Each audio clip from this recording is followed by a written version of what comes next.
বাংলাদেশের বর্তমান রাজনৈতিক উত্তাপ ও সংকট, জনজীবনে প্রভাব, অর্থনীতিতে চাপ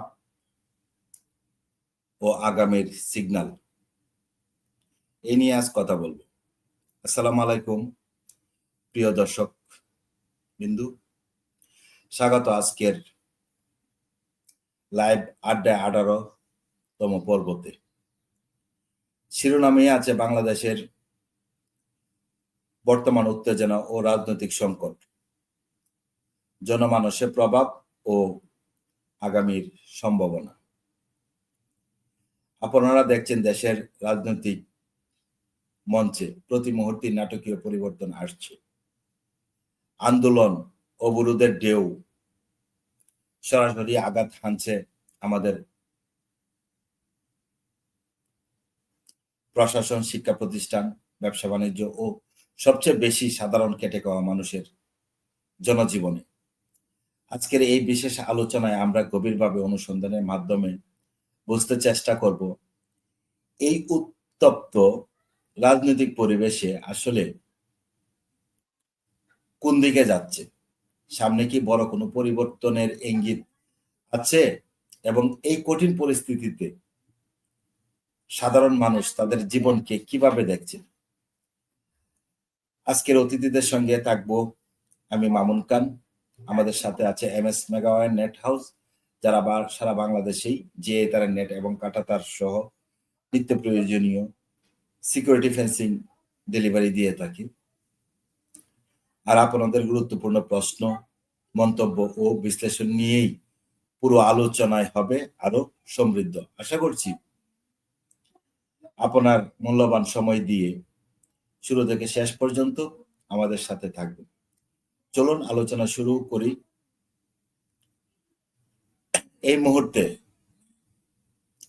আপনার মনে যে প্রশ্নগুলো সবচেয়ে বেশি উদ্বেগ সৃষ্টি করছে তা কমেন্টে লিখুন। আমরা নেব সময় উপযোগী, তথ্যভিত্তিক ও সাধারণ মানুষের উদ্বেগ সম্পর্কিত প্রশ্ন। আমরা নেব না গুজব, ভিত্তিহীন তথ্য বা ব্যক্তিগত আক্রমণমূলক কোনো প্রশ্ন। গুরুত্বপূর্ণ উদাহরণ দিতে পারেন বর্তমান রাজনৈতিক উত্তাপে সাধারণ মানুষের দৈনিক জীবনযাত্রা ও আয় রোজগার কোন দিকে যাচ্ছে। পরবর্তী সপ্তাহে এই পরিস্থিতি কি আরো খারাপ হতে পারে, নাকি স্থিতিশীলতার সিগন্যাল আসছে। প্রশাসন ও আইন শৃঙ্খলা রক্ষাকারী বাহিনীর প্রতি সাধারণ মানুষের আস্থা ও বাস্তব পরিস্থিতি কি। রাজনৈতিক উত্তাপ কি, কৃষি, বাজার, অর্থনীতিতে নতুন করে বড় ধরনের চাপ তৈরি হচ্ছে।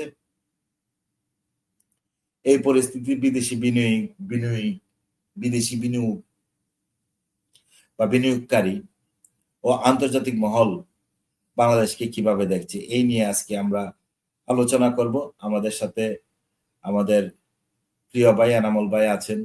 উনি একজন অ্যাডভোকেট মানুষ, উনি জাতীয় পার্টির একজন কর্মী, যিনি আগামী জাতীয় সংসদ নির্বাচনে যদি জাতীয় পার্টির অংশগ্রহণের সুযোগ থাকে বা সুযোগ তৈরি হয়, তাহলে তিনি এই জাতীয় পার্টির পক্ষ থেকে ঢাকা মহানগর বা ঢাকা দক্ষিণের 6 আসন থেকে মনোনয়ন প্রত্যাশী। তো এনামুল ভাই, আপনি কেমন আছেন ভাই?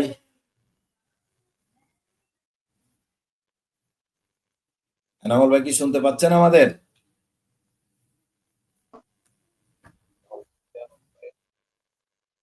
এই অনুষ্ঠানে যারা এনামুল ভাই আছেন, যারা আছেন, যারা দেখছেন, শুনছেন, সবাইকে আসসালামু আলাইকুম এবং শুভরাত্রি। আসসালামু আলাইকুম ওয়া রাহমাতুল্লাহ।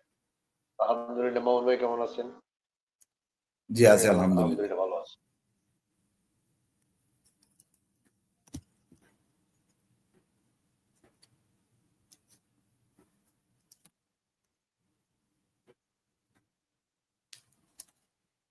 জি ভাই,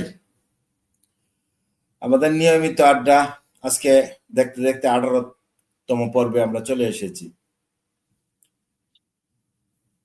তো প্রায় প্রতিটি পর্বেই আমরা আমাদের এনামুল ভাইকে পেয়েছি।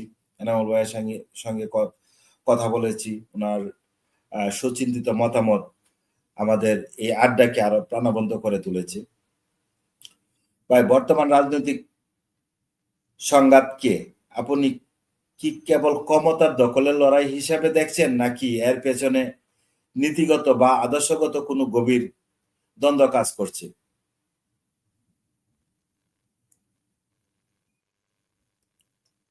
ধন্যবাদ মামুন ভাই, অত্যন্ত সুন্দর একটি এবং সমসাময়িক বিষয় আনয়ন করেছেন। হ্যাঁ, বর্তমান রাজনীতিতে আমাদের রাজনীতির যে সমস্যা এবং এই সমস্যাটি আরো প্রকট আকার ধারণ করেছে বর্তমানে। ক্ষমতায় যাওয়ার জন্য অনেক দল, ছোট বড় অনেক দলই ক্ষমতায় যাওয়ার জন্য চরমভাবে প্রতিযোগিতায় ব্যস্ত। লিপ্ত হয়েছে। চিন্তন ভাবেই হোক, হ্যাঁ, একটা ক্ষমতায় নির্বাচন যাওয়ার হয়ে জন্য যাক, সবাই নির্বাচনে মরিয়া। জয়লাভ করে ক্ষমতায় গ্রহণ করি। এটি এখন প্রধান মুখ্য উদ্দেশ্য সবাই।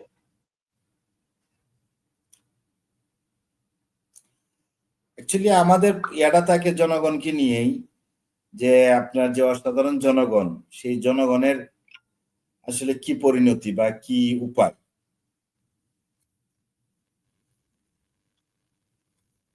জনগণের পরিণতি আসলে খুবই করুণ। জনগণের জনগণ জনগণ আসলে এখানে রাজনৈতিক দলের কাছে পুরোপুরি ভাবেই জিম্মি। জিম্মি, ব্ল্যাকমেইলের শিকার, পুরোপুরি ভাবেই ব্ল্যাকমেইলের শিকার। জি। কারণ এখানে দেখেন, বর্তমানে রাজনীতিতে একটি বিতর্ক প্রচলিত যে জুলাই সনদ আগে হবে, জুলাই সনদের বিষয়টা আগে সমাধান হবে নাকি একই তারপর সাথে হবে। নির্বাচন। এখন হ্যাঁ, এই বিষয়টা কিন্তু আমাদের দেশের আহ, অধিকাংশ রাজনৈতিক নেতৃবৃন্দ এবং রাজনৈতিক বিশ্লেষক এবং আইন বিশেষজ্ঞগণ এই জিনিসটাকে জটিল থেকে জটিলতর করছেন। কোনোভাবেই ওনারা পরিষ্কার কথা বলছেন না। এখানে একটি সবচেয়ে সুন্দর একটি বিষয় যে বর্তমান যে অন্তর্বর্তী সরকার, এই অন্তর্বর্তী সরকার শপথ যে নিলেন, এই শপথের সঙ্গে কিন্তু সব রাজনৈতিক দল, বাংলাদেশের অধিকাংশ রাজনৈতিক দল, বড় দল সহ অধিকাংশ রাজনৈতিক দল সেই শপথ অনুষ্ঠানে ছিলেন ছিলেন। এবং আপনাদের এখন আপনাদের দলীয় ওনারা প্রধান যে এবং শপথ নিলেন, মহাসচিব সবাই সবাই মানে সব বড় রাজনৈতিক দল সহ অনেক অনেক রাজনৈতিক দল এবং এই জুলাই আন্দোলনের সকল পর্যায়ের নেতৃবৃন্দ সেখানে ছিলেন। এখন এই যে শপথ অনুষ্ঠানটা নিয়েছেন বা শপথটা নিয়েছেন, শপথটা কোন আইনে নিয়েছেন, কোন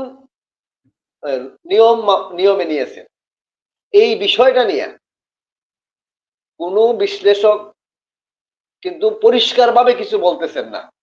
এখানে কিছু বলতেছেন সত্য, আর কিছু কোন কোন বিষয়কে ওনারা হাইড করে যাচ্ছেন। মানে কমপ্লিট বিষয়টাকে পূর্ণাঙ্গভাবে ওনারা ব্যাখ্যা করতেছেন না। হয়তো মানে কাউকে সুবিধা দেওয়ার জন্য, হ্যাঁ, হয়তো কাউকে সুবিধা দেওয়ার জন্য, অথবা নিজেকে সেফটির জন্য, নিজের সেফটির জন্য বলতেছেন না। তাহলে যদি পরিষ্কারভাবে এই জিনিসটা ক্লিয়ার না হয়, ওনাদের শপথটা কিভাবে হয়েছে, এখানে কি সংবিধান, তখন কি সংবিধানের বলবৎ ছিল বা সংবিধানের আলোকে হয়েছে নাকি হয় নাই? এখানে তো হয়েছে অথবা হয় নাই, যে কোনো একটা ঘটছে, দুইটা তো ঘটার কোনো সুযোগ নাই। দুইটি বিষয় ঘটার কোনো সুযোগ আছে? যে কিছু সংবিধান মানছে, কিছু সংবিধান মানে নাই, এরকম কোনো বিষয়, কোনো নিয়ম হইতে পারে না। এখন আমাদের বিশেষজ্ঞগণ ওনারা কিভাবে বলতেছেন, কি বলতেছেন, আমি জিনিসটা বুঝতেছি না, আর জনগণ কিভাবে বুঝবে? এখানে কিন্তু রাজনৈতিক দলগুলো দ্বিধা বিভক্ত হয়ে গেছেন। এখানে কেউ বলতেছেন সংবিধানের মাধ্যমে হয় নাই, আর কেউ বলতেছেন সংবিধান অনুযায়ী হয়েছে। তাহলে এখানে জনগণ কি বুঝবে? রাজনৈতিক দলের প্রজ্ঞাবানরা যারা দাবি করেন যে আমরা বিশেষজ্ঞ বা আমরা রাজনৈতিক নেতৃত্ব দিতেছি, আগামীতে সরকার গঠন করব, এইখানেই যদি দ্বন্দ্ব হয়ে যায়, দ্বিমত হয়ে যায় ব্যাখ্যার মধ্যে, তাই জনগণ কি বুঝবেন? জনগণ কি বোঝার কোনো সুযোগ আছে? না, তাহলে আলটিমেটলি কি দাঁড়াইলো? অবশ্যই কোনো পক্ষই সঠিক কথা বলতেছে। আমাদের সাথে আমাদের শাহিন সাহেব যুক্ত হয়েছেন। শাহিন সাহেব, আপনাকে স্বাগতম। জি, আসসালামু রাতের আলাইকুম। 18তম পর্ব দেখতে দেখতে কিন্তু আজকে আমরা 18তম পর্বে চলে ওয়ালাইকুম এসেছি। আসসালাম। আসসালামু আলাইকুম। ওয়ালাইকুম সালাম। জি, আমরা দেখতে দেখতে কিন্তু ভাই, 18তম শাহিন ভাই ভালো পর্বে আমরা আছেন? চলে এসেছি। শাহিন সাহেব, আমাদের বড় ভাই অ্যাডভোকেট সাহেবের কাছে প্রশ্নটা ছিল, আলহামদুলিল্লাহ। বর্তমান রাজনৈতিক সংঘাত কে আপনি কোন ক্ষমতা দখলের লড়াই হিসাবে দেখছেন, নাকি এর পেছনে নীতিগত বা আদর্শগত কোনো গভীর দ্বন্দ্ব কাজ করছে?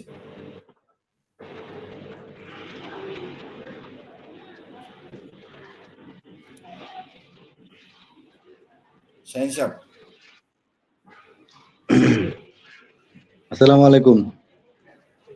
আজকের আমার প্রিয় ভাই আলোচক অ্যাডভোকেট এনামুল হক সাহেব এবং আমার উপস্থাপক যারা মামুন খান সাহেব, ধন্যবাদ আপনাদেরকে।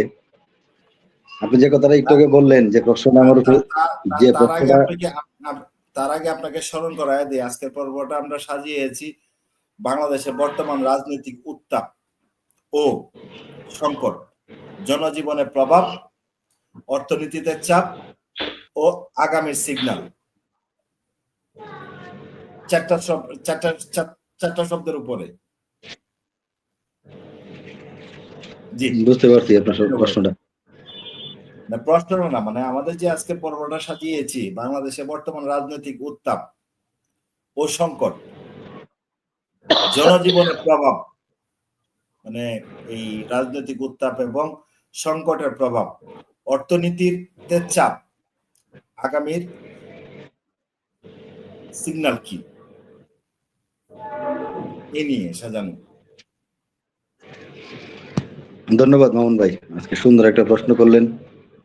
রাজনৈতিক উত্তাপ সবসময় থাকবে, যা রাজনীতিবিদরা রাজনীতি করে এই কারণে, উত্তাপের কারণে এক পক্ষ যায় আর এক পক্ষ আসে, এটা নিয়ে সামনে শীত রাজনীতির আসছে, উত্তাপ থাকবে।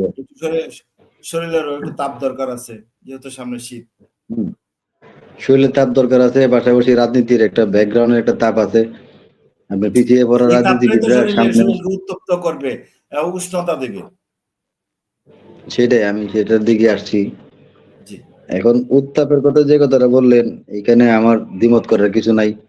কিছুটা উত্তাপ তো থাকবেই, এক পক্ষ চলে গেছে আর এক পক্ষ সামনে আসছে, এখনো কোনো পক্ষ সামনে আসে নাই, ক্ষমতায় আসে নাই। সামনে একটা নির্বাচনে পরে বলা যাবে কে আসে কে যায়। কিন্তু রাজনীতিতে উত্তাপ থাকবেই, বিরোধী পক্ষ কখনোই চুপচাপ থাকবে না, বসে থাকবে না, কোনো না কোনো ভাবে তারা উত্তাপের দিকেই থাকবে, কারণ তারা আগুন দিতেই থাকবে যতক্ষণ পর্যন্ত আগুনটা দাউ দাউ করে জ্বলে না উঠছে। আমার প্রশ্ন হইলো, আমাদের শিক্ষা নেওয়া দরকার, আমাদের অতীত থেকে শিক্ষা নেওয়া দরকার। শিক্ষা নিয়ে আমরা যদি রাজনীতি করি বা আমরা সামাজিক কাজকর্ম করি, তাহলে আমাদের দরকার এই শিক্ষাটা।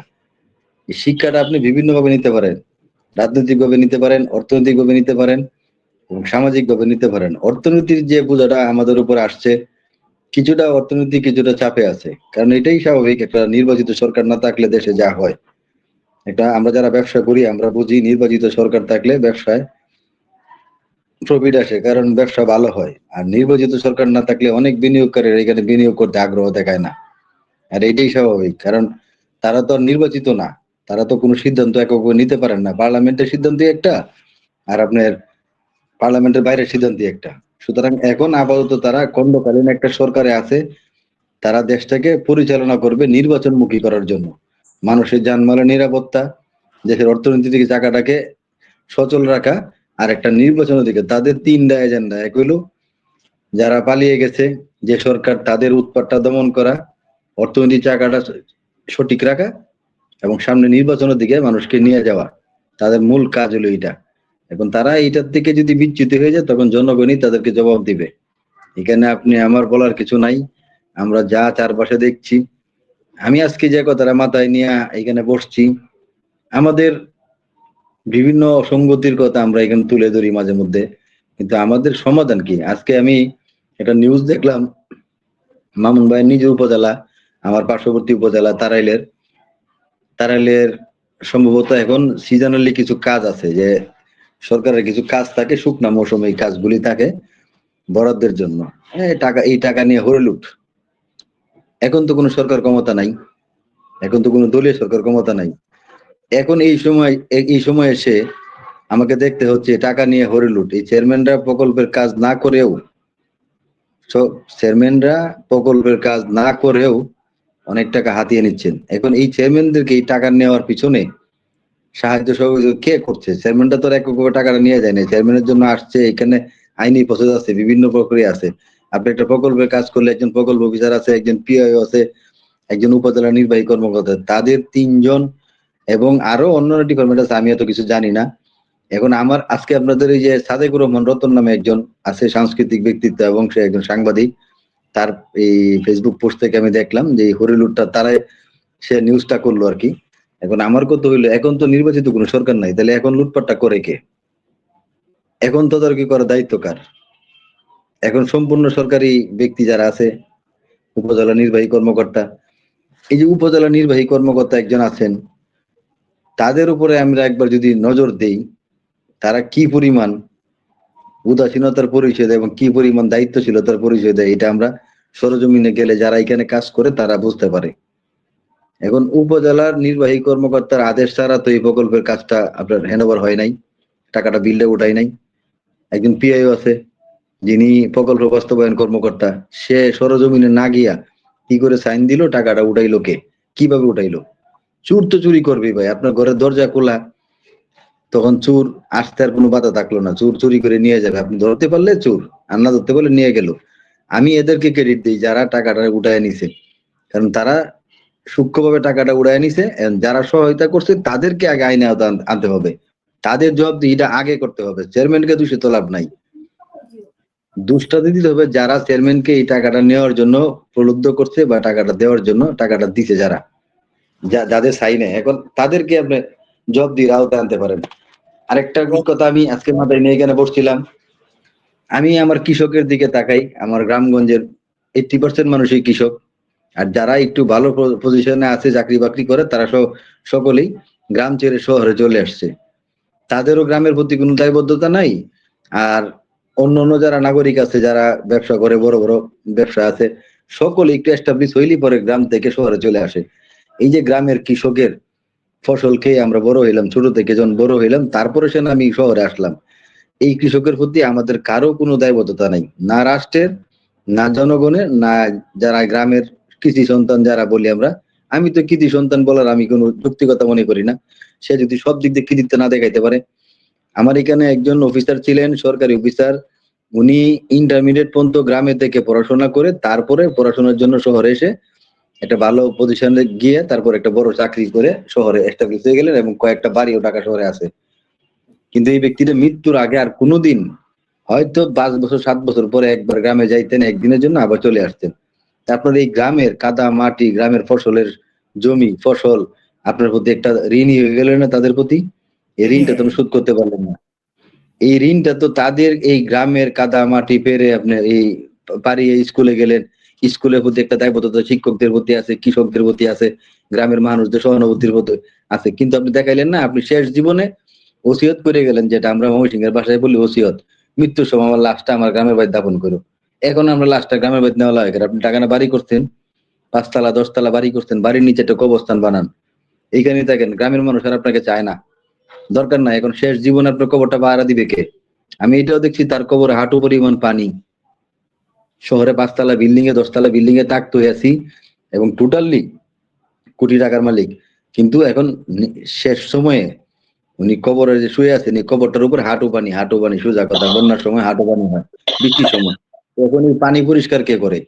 আমরা কবরটা ভেঙে গেছে, এটা মাটি সরে গেছে, এখন মাটি গুলো গর্ত হয়, তখন আমরা তো গ্রামের মানুষ এটা না দিতে পারি না।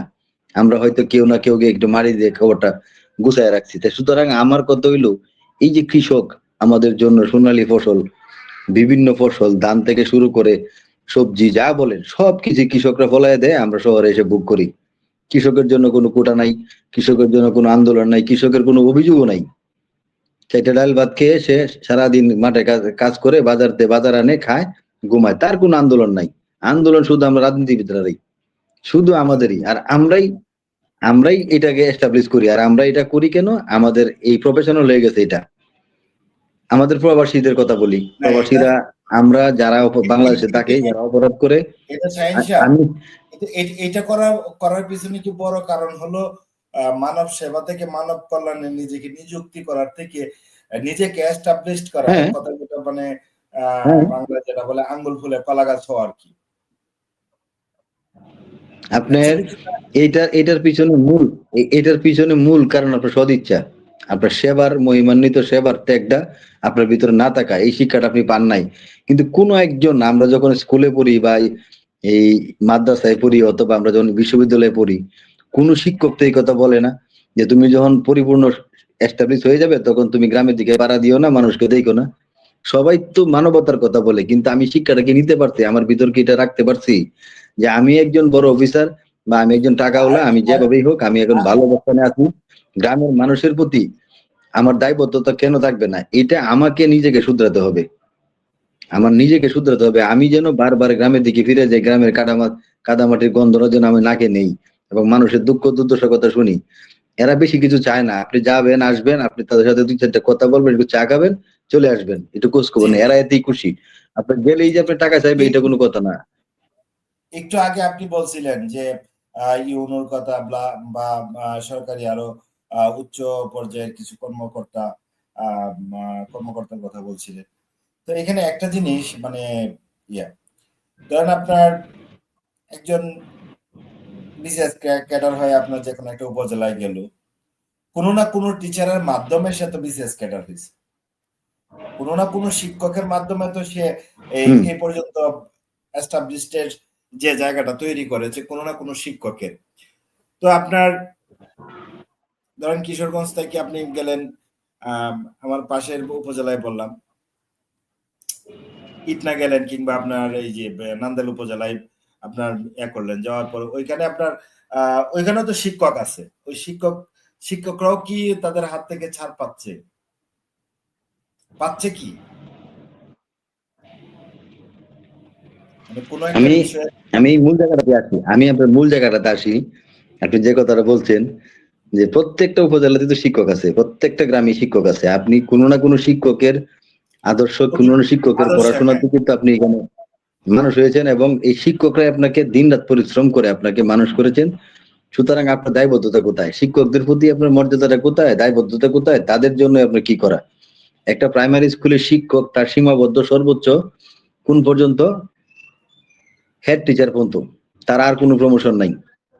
সহকারী শিক্ষক থেকে যোগদান করে ওনার সর্বোচ্চ প্রমোশন কোথায়? যে আপনার একটা প্রাইমারি স্কুলের প্রধান শিক্ষক, ওনার এরপরে আর তার কোনো পদায়ন নাই। একজন ছাত্রের কোনো বাধা বিঘ্ন নাই, সে যদি ভালো স্টুডেন্ট হয়, আপনার বিসিএস থেকে যদি আপনার উপজেলা পর্যায়ে যায়, প্রশাসনে যায়, তখন সে একজন নির্বাহী ম্যাজিস্ট্রেট, তারপরে আপনার জেলা ম্যাজিস্ট্রেট, হয়তো বা জজ, তারপরে সে একজন সচিব, এরপর আর কোনো প্রমোশন নাই। আপনি কথা বলবেন, তারপরে যদি সরকার মনে করে, রাষ্ট্র মনে করে তাকে কেউ সিএসি বানায়, কাউকে আপনার নির্বাচন কমিশন ইয়া বানায়, স্পিকার বানায়, এটা নির্বাচনের মাধ্যমে। কিন্তু একজন শিক্ষক তার আর কোনো যাওয়ার সীমা নাই, জায়গা নাই, এই পর্যন্ত স্থগিত, কিন্তু সে বানায় দিল আপনাকে। রিটার্নিং অফিসার হইতে পারে। হ্যাঁ, রিটার্নিং আমি বলছি এই ছাত্র তো অনেক দূরে গেছে, অনেক দূরে গেছে। এই ছাত্র ইচ্ছা করলে, এই স্টুডেন্ট ইচ্ছা করলে একটা গ্রামের চেহারাই পাল্টা দিতে পারে, তার সদ ইচ্ছা। টাকা দেই না, আমি টাকার কথা বলছি না এখানে বারবার, যে সদ ইচ্ছা, সে যদি বারবার ছুটিতে বাড়িতে যায়, 5টা মানুষকে একসাথে করে যে আপনারা এই করবেন গ্রামের জন্য, এই করবেন, আমি আছি আপনাদের সাথে, সার্বিক সহায়তা লাগে আমি করব। কারণ তার তো এই লাইনটা জানা, সে যখন উপজেলা নির্বাহী কর্মকর্তা হয় তখন তার জানা আছে সমাজ সেভাবে কিভাবে করতে হয়, মানুষের সেবা কিভাবে করতে হয়। সে যদি একটা ফান্ড গঠন করে, বা ফান্ড কি একটা, ধরেন আমরা পঞ্চায়েত বলি, সে যদি এই মানে কমিটিটা করে দেয়, যে আপনারা মুরব্বীরা এটা চালাইবেন, এইটা চালাইতে গেলে এইভাবে কাজ করবেন, এতে দরিদ্রতাও কমবে, বাল্য বিবাহ কমবে, শিক্ষার হারটাও কমে আসবে, এই অশিক্ষার হারটা কমে আসবে। সুতরাং এই পথ দেখানোটা তারাই দেখাতে পারেন। তারা হয় কি চাকরির সুবাদে এই যে একবার শহরে আসেন, এই উপজেলা ওই উপজেলা ঘুরতে ঘুরতে শেষ জীবনে গিয়ে ওই ঘুম পাড়াইতে হয় আমার পাড়ার কোনো কবরস্থানে। আর পৃথিবীর আর কোথাও জায়গা পাইলেন না, যেখান থেকে জন্ম নিয়ে গেলেন সেইখানে গিয়ে ঘুমাইতে হবে আপনার। এই ওসিয়ত আপনি করে কে বলছে? ঢাকায় না 5 তলা 10 তলা বাড়ি করছিলেন, বাড়ির নিচে আপনাকে কবর জায়গা রাইখা দেন। আপনি আমার গ্রামে আর কেন গেলেন? আরেকটা অবর্ণনীয় মানে দুঃখ দুর্দশার কথা আমি একটু আগে শুনছিলাম আমার এক প্রবাসী ভাগ্নার কাছ থেকে। ভাগ্না বলতে আমার দুঃসম্পর্কে পাড়ারই ভাগ্না, সৌদি আরব যে সৌদি আরব আছে, তার কাছে শুনছিলাম প্রবাসীদের এই দুঃখ দুর্দশা শোনার মতো আর কেউ রইলো না, তার পরিবার ছাড়া আর কেউই না। রাষ্ট্রের যে এম্বাসি গুলি আছে বিভিন্ন দেশে, তাদের কাজ কি? তারা এখানে বিলাসী জীবনযাপন আরাম আয়েসে জীবনযাপন করতেছে, এই প্রবাসীরা অবর্ণনীয় কষ্টে আছে। এই প্রবাসীদেরকে প্রতারণা করা হচ্ছে বিভিন্ন ট্রাভেল এজেন্সির মাধ্যমে। আপনাকে বলে নেওয়া হয়েছে আপনি এসির ভিতরে কাজ করবেন, আপনি হোটেলে কাজ করবেন, আপনি কোনো বাসা বাড়িতে বা কোনো দোকানে, আপনাকে নিয়ে ফালাইয়া দেওয়া হইলো মরুভূমিতে। যে ট্রাভেল এজেন্সি তাকে নিছে তার বিরুদ্ধে একটা সুনির্দিষ্ট অভিযোগ আছে, এই অভিযোগটা সে দিবে কোথায়? সে দিতে পারে না, এই দালালরা সে খুঁজে পায় না। আর ওইখানে গিয়ে দালালে খুঁজে পাওয়া, তার বাড়িতে গেলে তারা তো নিছেই সৌদি আরব। এখন সে এখানে গেছে এটা তো আমরা জানি না। এখন আমার কত হইলো এই ছেলেটা যে সৌদি আরব গিয়ে একটা প্রতারণার শিকার হইলো, তার এখানে লেখা ছিল বা কথা ছিল এটা নিয়ে, এখন সে তো একটা অভিযোগ দিতে পারতো এম্বাসির কাছে। এম্বাসি যদি দুই একটা নজির দেখাইতে পারতো যে হ্যাঁ তুমি এই কথা বলে আনছো, কিন্তু তুমি এই কথা রাখলা না কেন, একটা জবাব দিয়ে রাতা আনা হয় না। এই প্রবাসীরা যখন লাশ হয়ে দেশে ফিরে, তখন কি দেখি আমরা? মানবতার দৃষ্টান্ত কোথায় থাকে? আর এই প্রবাসীরা, আমরা যারা অপরাধ করে বাংলাদেশে থাকি, অপরাধ করে জেল কাটে, আর প্রবাসীরা বিনা অপরাধে আমাদের দেশটাকে ভালো রাখার জন্য, রেমিডেন্স দেওয়ার জন্য তারা ওইখানে একটা জেল কাটতেছে। ওইখানে জেল কাট। এইটা আরেকটা এনামুল ভাই, কষ্ট। এখন এই আমাদের প্রবাসীর কোটা কোথায় ভাই? আমার প্রবাসীর সুযোগ সুবিধা কোথায়? আমার প্রবাসীর জন্য একটা সেলুট থাকার দরকার ছিল তারা তো বিমানবন্দরে আসার হলো পরে তাকে। তারা আমি হলো আপনাকে বাংলাদেশ। এক মিনিট আমি 1 মিনিট বলে শেষ করছি, তারপরে এনামুল ভাই বলবেন, অনেকক্ষণ ধরে বসে আছেন কারণ এনামুল ভাই খুব সুবক্তা, ভালো লাগে। এই প্রবাসী যখন দেশে আসে, এই যে 10টা বছর 5টা বছর প্রবাসে থাকার পরে তার প্রিয়জনকে দেখার জন্য আসে, দেশের জন্য রেমিটেন্স পাঠিয়ে, তখন সে যখন দেশে ফিরে বিমানবন্দরে নামার পরে আমার শরীরে রোমবারে দাঁড়ায় গেছে আপনার, তখন তাকে এই আনসার নামক যে বাহিনীগুলি আছে, এটা তো আর এক ধরনের হারামজাদা বিমানবন্দর, আমি এটা বলি, তারা তো সেলুট দেওয়ার কথা ছিল তাকে, সেলুট দিয়ে একটা ফুল এই দুষ্কি তার হাতে দিয়ে তাকে বরণ করে নেওয়া দরকার ছিল যে আপনি আমার রেমিটেন্স যোদ্ধা, আপনাকে আমি সেলুট দিই।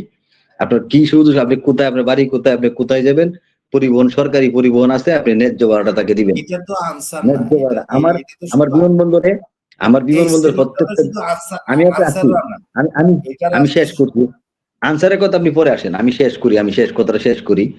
তখন তার দরকার ছিল তাকে এখানে না নামানোর পরে, ল্যান্ড করার পরে তাকে জিজ্ঞেস করা যে স্যার আপনি বা ভাই আপনি কোন জেলায় বাড়ি বা কোন উপজেলায়?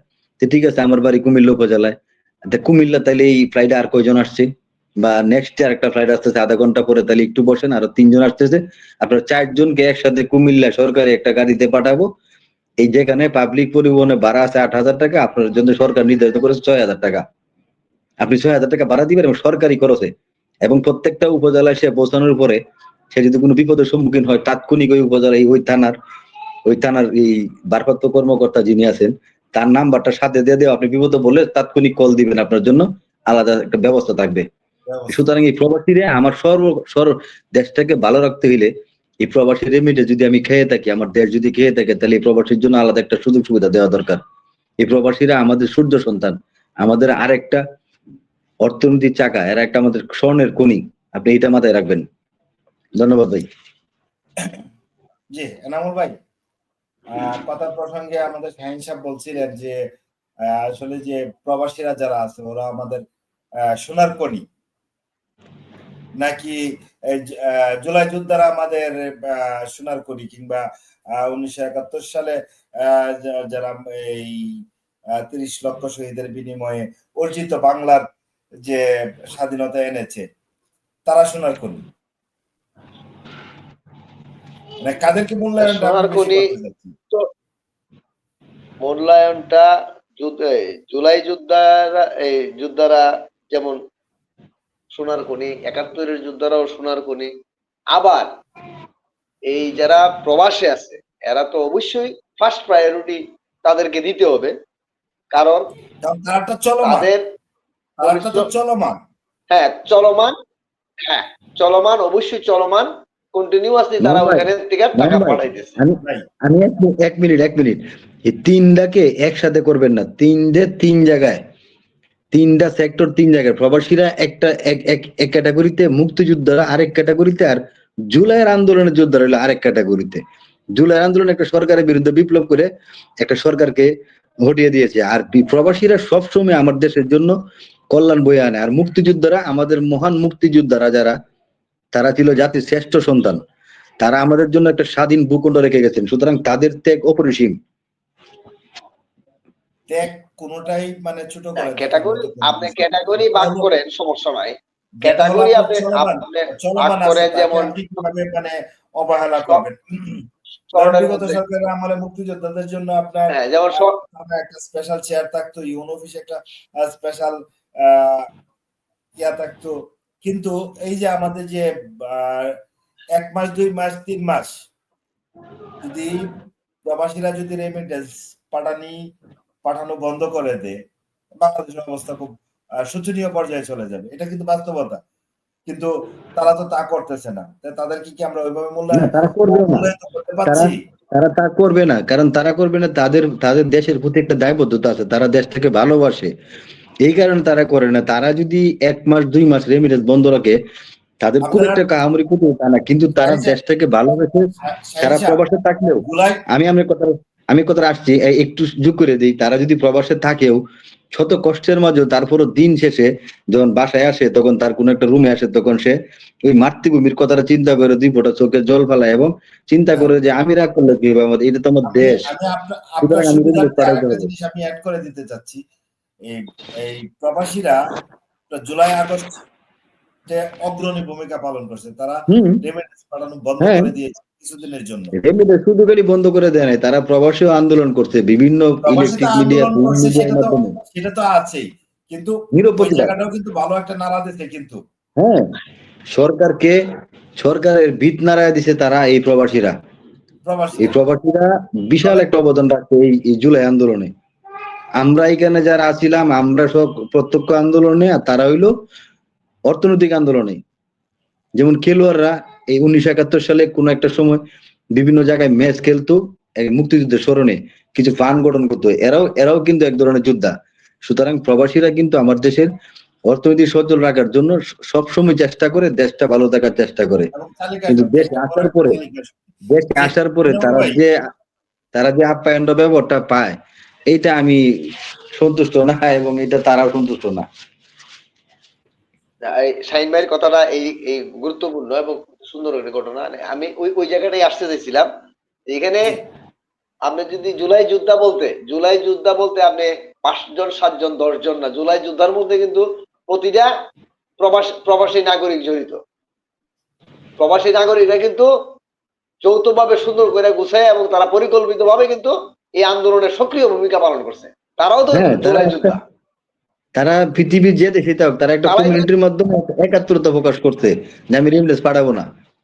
তা- হ্যাঁ তারা তো হ্যাঁ, এবং কখনোই আসেনি কোনো তাহলে আবদার নিয়ে। সরাসরি তারাও কিন্তু, হ্যাঁ তারা তো কখনোই কোনো তারাও আবদার কিন্তু নিয়ে আসেনি, জুলাই এবং যোদ্ধা।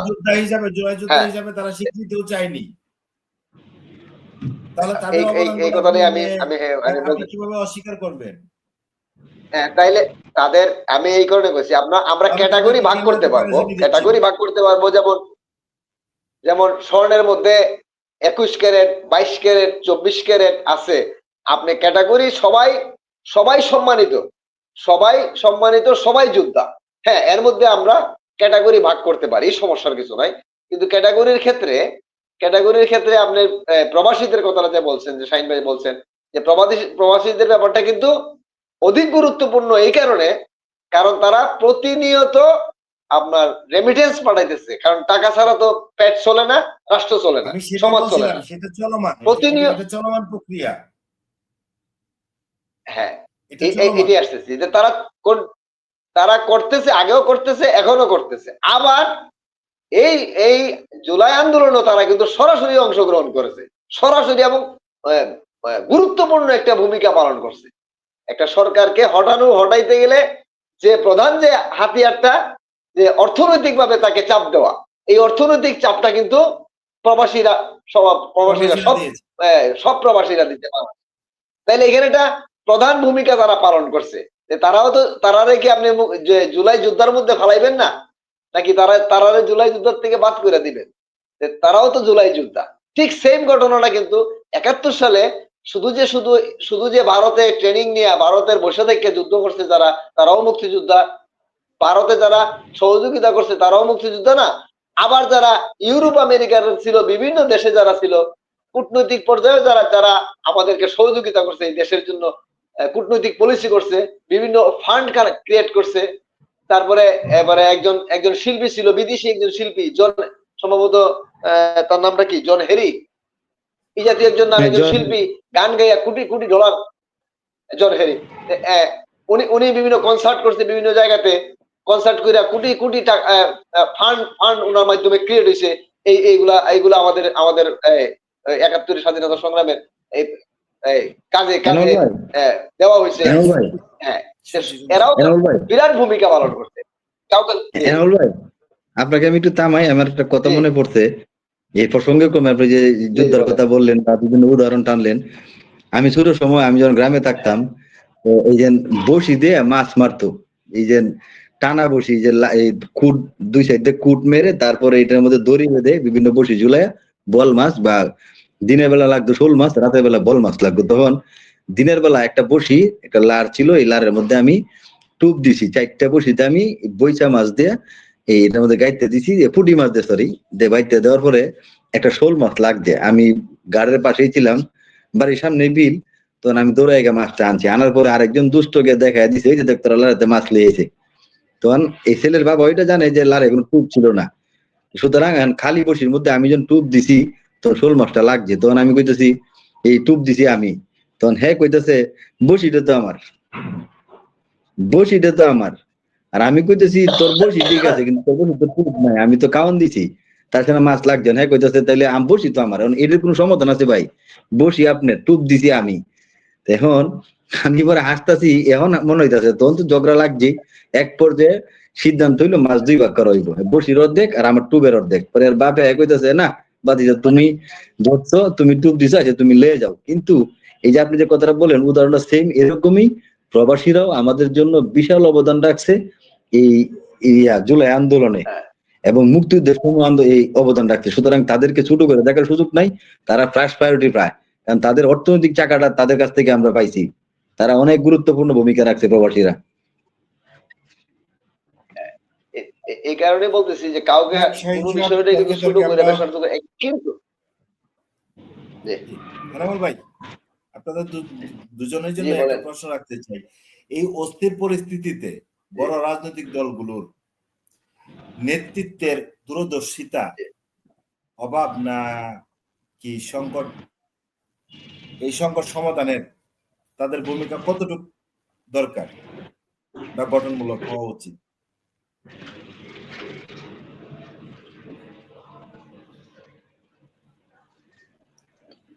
ভাই আমরা রাজনীতিবিদ না, আমরা রাজনীতি নিয়ে এত চর্চাও করি না। আমরা সমাজ বিশ্লেষক বলতে কি, আমরা টুকটাক ব্যবসা বাণিজ্য করি আর সমাজে কিছু অসঙ্গতি দেখি।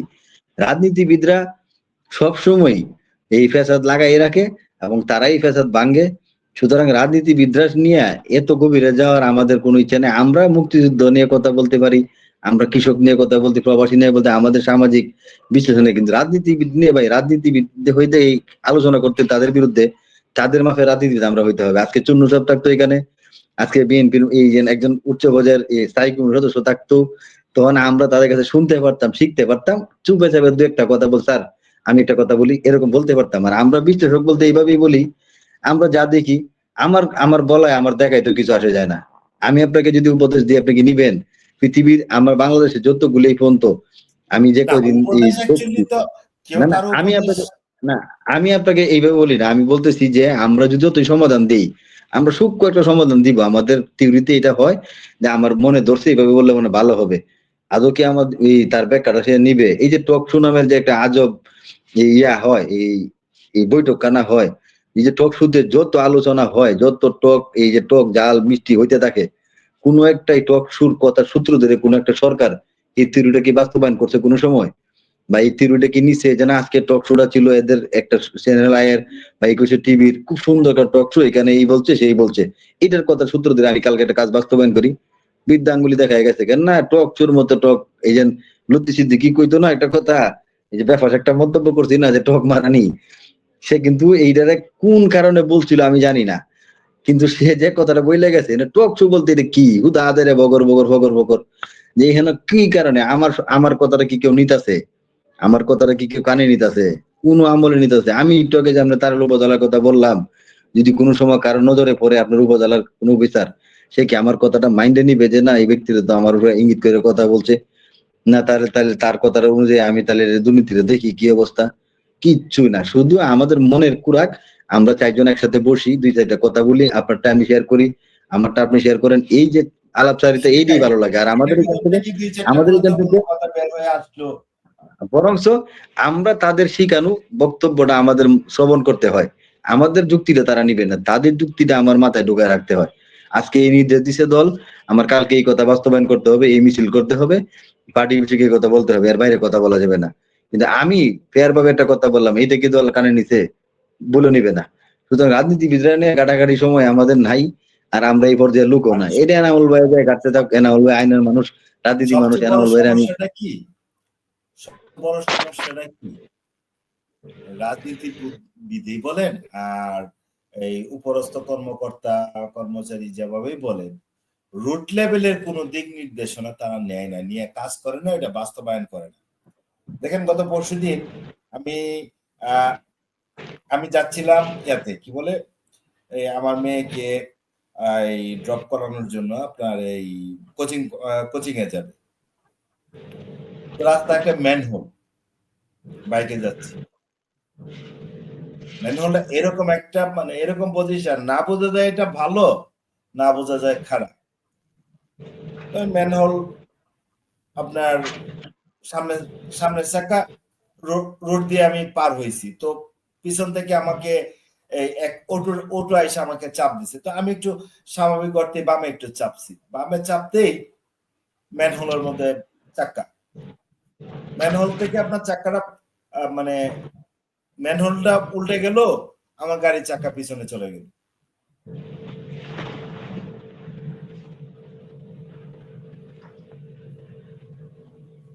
একটা ম্যানহোল, এ আমার বাসা থেকে আমার প্রতি মানে ব্যবসা প্রতিষ্ঠানে যাওয়ার পথে আপনার একটা ম্যানহোল পরে জিন্দাবাহার নামক একটা জায়গা, প্রতি ৩ মাস পর অন্তর অন্তর এখানে ম্যানহোলটা ভাঙা হয়, প্রতি ৩ মাস পর পর এখানে একটা ছোটখাটো একটা দুর্ঘটনা ঘটে।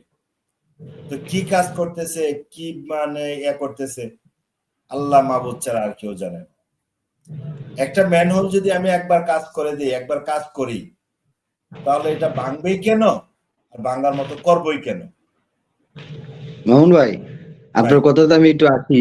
এই যে ম্যানহোলের কথা বললেন না, আর এই যে রাস্তার খোঁড়াখুড়ির কথা বললেন, আমার ঢাকা শহরে রাস্তার নিচ দিয়ে অসংখ্য লাইন গেছে, পানির লাইন, গ্যাসের লাইন। ও স্যার, এখন এখানে একটা ম্যানহোল ভাঙ্গা, এই ম্যানহোলের সাথে একটা গ্যাসের লাইন। এখন আমার কথা হইলো, আপনি যখন এই ম্যানহোলটা ভাঙলেন মেরামত করার জন্য, এটা ভাঙ্গে আপনি সুন্দর করে ম্যানহোলটা করার পরে যখন আপনি কাম কমপ্লিট করতে গেলেন কাজ, 3 মাস পরে এখানে এই গ্যাসের লুকা এই পাইপ করতেছে, এই রাস্তা ভাঙতেছে। আমার কথা হইলো, আপনি যখন এই ম্যানহোলটা ভাঙবেন তখন আপনি ওয়াসা ভাঙবে ম্যানহোলটা, আর তিতাস গ্যাস, গ্যাস যারা এই মেনটেন করে, গ্যাসের একটা ডিপার্টমেন্ট আলাদা। এখন আমার কথা হইলো, আপনি গ্যাসের লোককে ডাক দিবেন যে এইদিকে আসেন, আপনার একটা পাইপ পাওয়া গেছে এখানে, আপনি যদি কোনো সমস্যা থাকে আপনি দেখেন ঠিক করতে পারেন, কেন আমার একটা কাজে হয়ে যাক।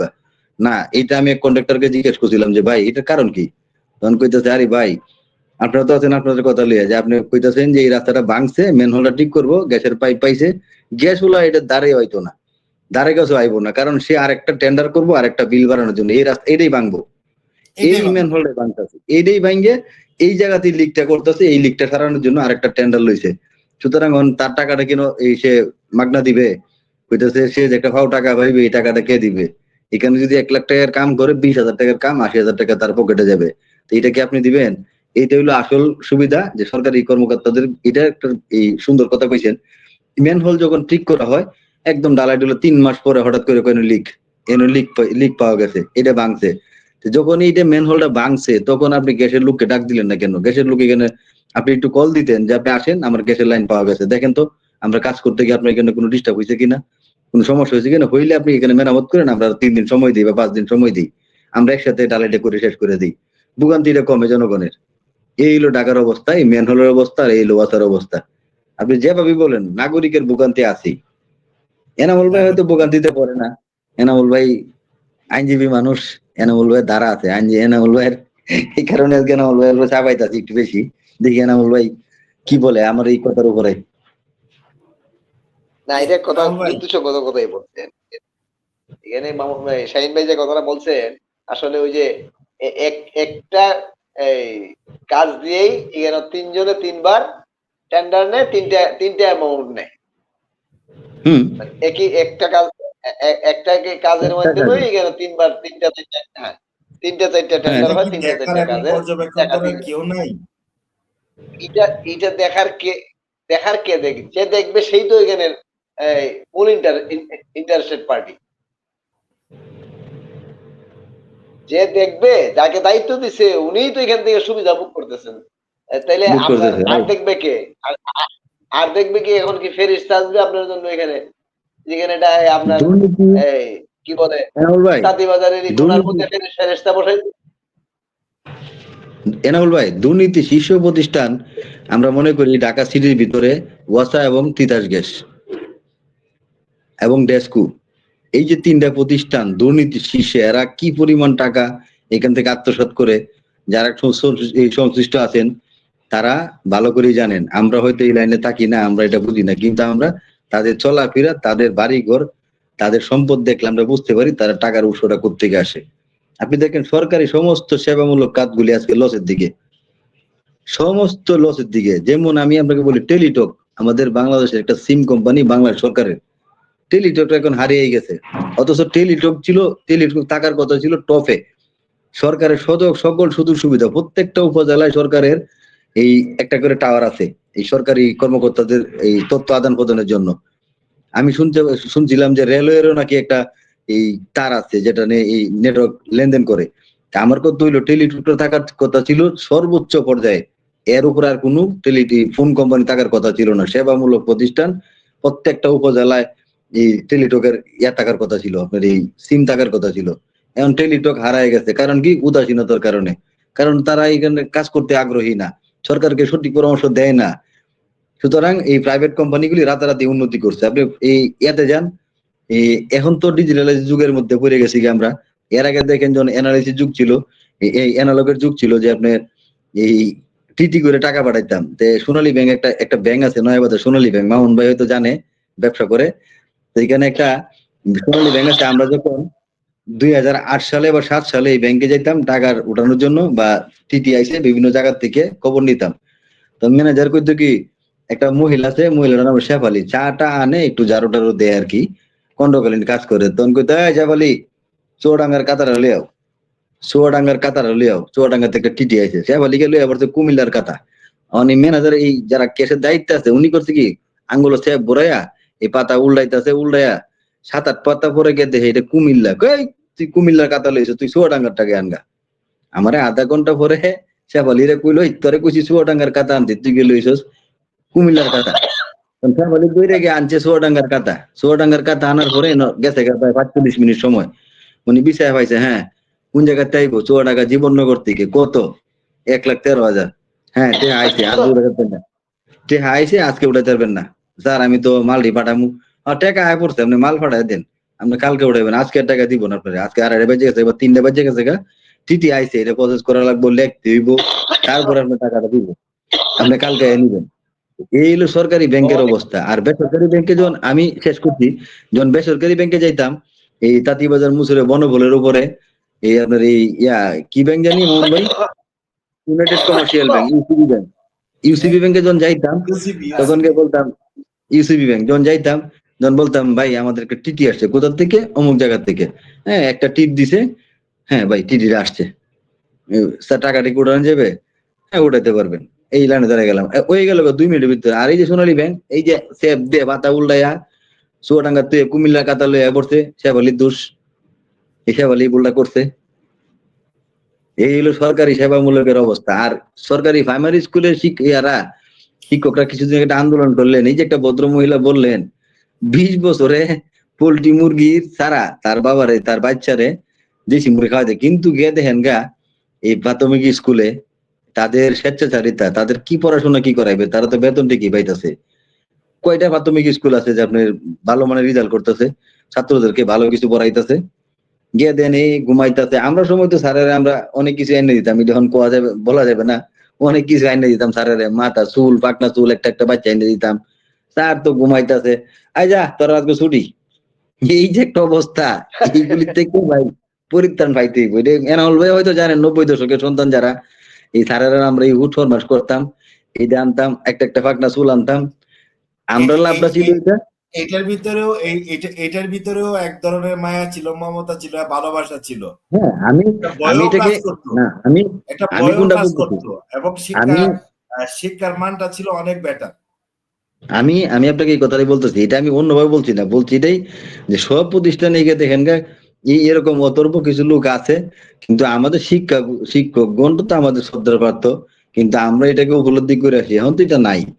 কিন্তু আমরা আমি বাস্তবতাটা বললাম যে এরকম হয়। এই পোস্ট অফিসে গিয়ে দেখেন একই অবস্থা, সিডি একটা আপনার ভাই পাঠাইছে, একজনে আয়া জমে রয়েছে, 2 দিন পরে বা 3 দিন পরে আপনার ভাই পাঠাইছে সুবিধা মতো, হ্যাঁ সুবিধা মতো পোস্ট অফিসটা পাঠাইছে, আপনি এখানে জব দিয়ে কারে আওতার ভিতরে আনবেন। আজকে সন্ধ্যাবেলা আমার এখানে একজন সরকারি অফিসার আসছিলেন, একটা যে কোনো একটা ডিপার্টমেন্টে, আইসা কইতেছে না দেশের অবস্থা, অর্থনৈতিক অবস্থা ভালো না, দেশের এই সেই ভালো না, দেশটাকে ভালো রাখতে হবে, সবাই ভালো থাকতে হবে। পরে আমি একটু ইঙ্গিত দিলাম যে দেশটাকে ভালো রাখার জন্য আপনারা সরকারি কর্মকর্তারা অনেকটা দায়ী, নষ্ট করার জন্য অনেকটা দায়ী। তখন একটু চুপ করে গেল যে ভাই আপনারা আমার এইভাবে বলেন, হ্যাঁ আপনার সরকারি কর্মকর্তারাই দেশটাকে ভালো রাখতে পারেন, আপনাদের জায়গা থেকে আপনার সেবাটা সঠিকভাবে দিলেই দেশটা ভালো থাকবে।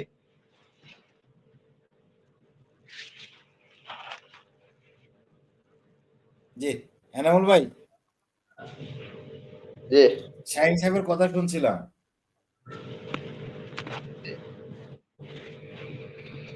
এনামুল ভাই, জি ভাই বলেন। শাহিন সাহেব অনেক সুন্দর ভাবে বলছিল, আপনি কি বলবেন এই যে দেশের যে হজ অবরল অবস্থা, এর থেকে আসলে আমাদের কি, হ্যাঁ, বা আপনার চোখে আপনার অভিজ্ঞতায় মানে কি আছে?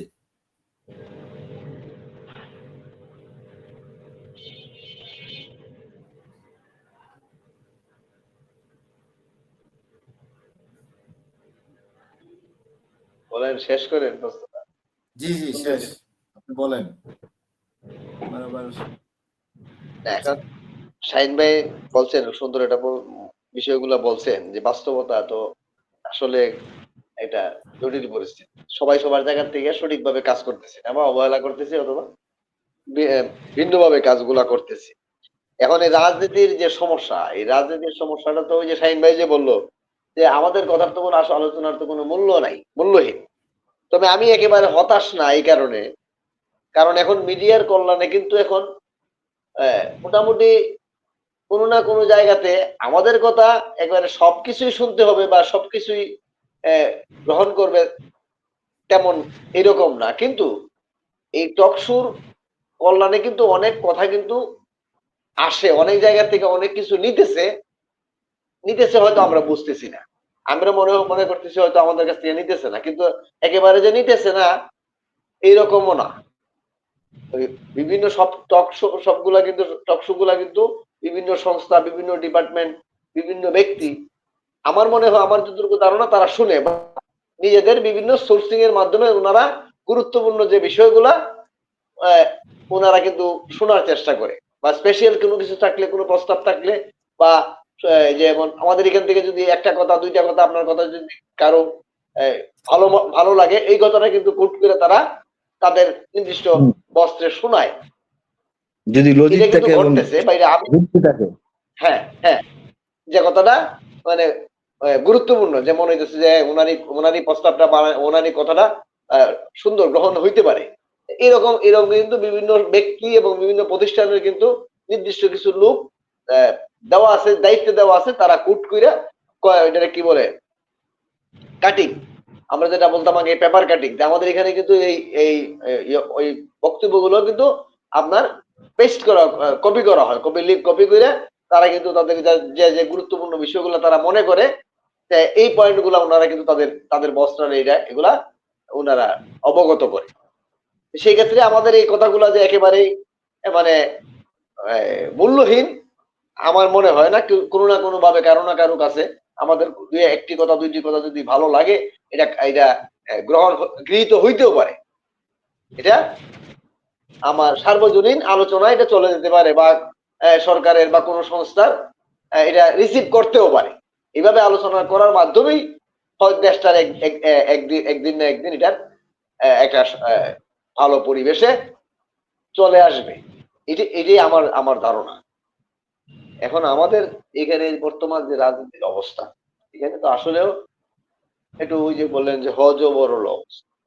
আর কোন রাজনীতি দলের নেতৃত্বের মধ্যে ওই যে বললেন নেতৃত্বের মধ্যে সংকট আছে কিনা, আমি মনে করি নেতৃত্বের মধ্যে পুরোপুরি সংকট।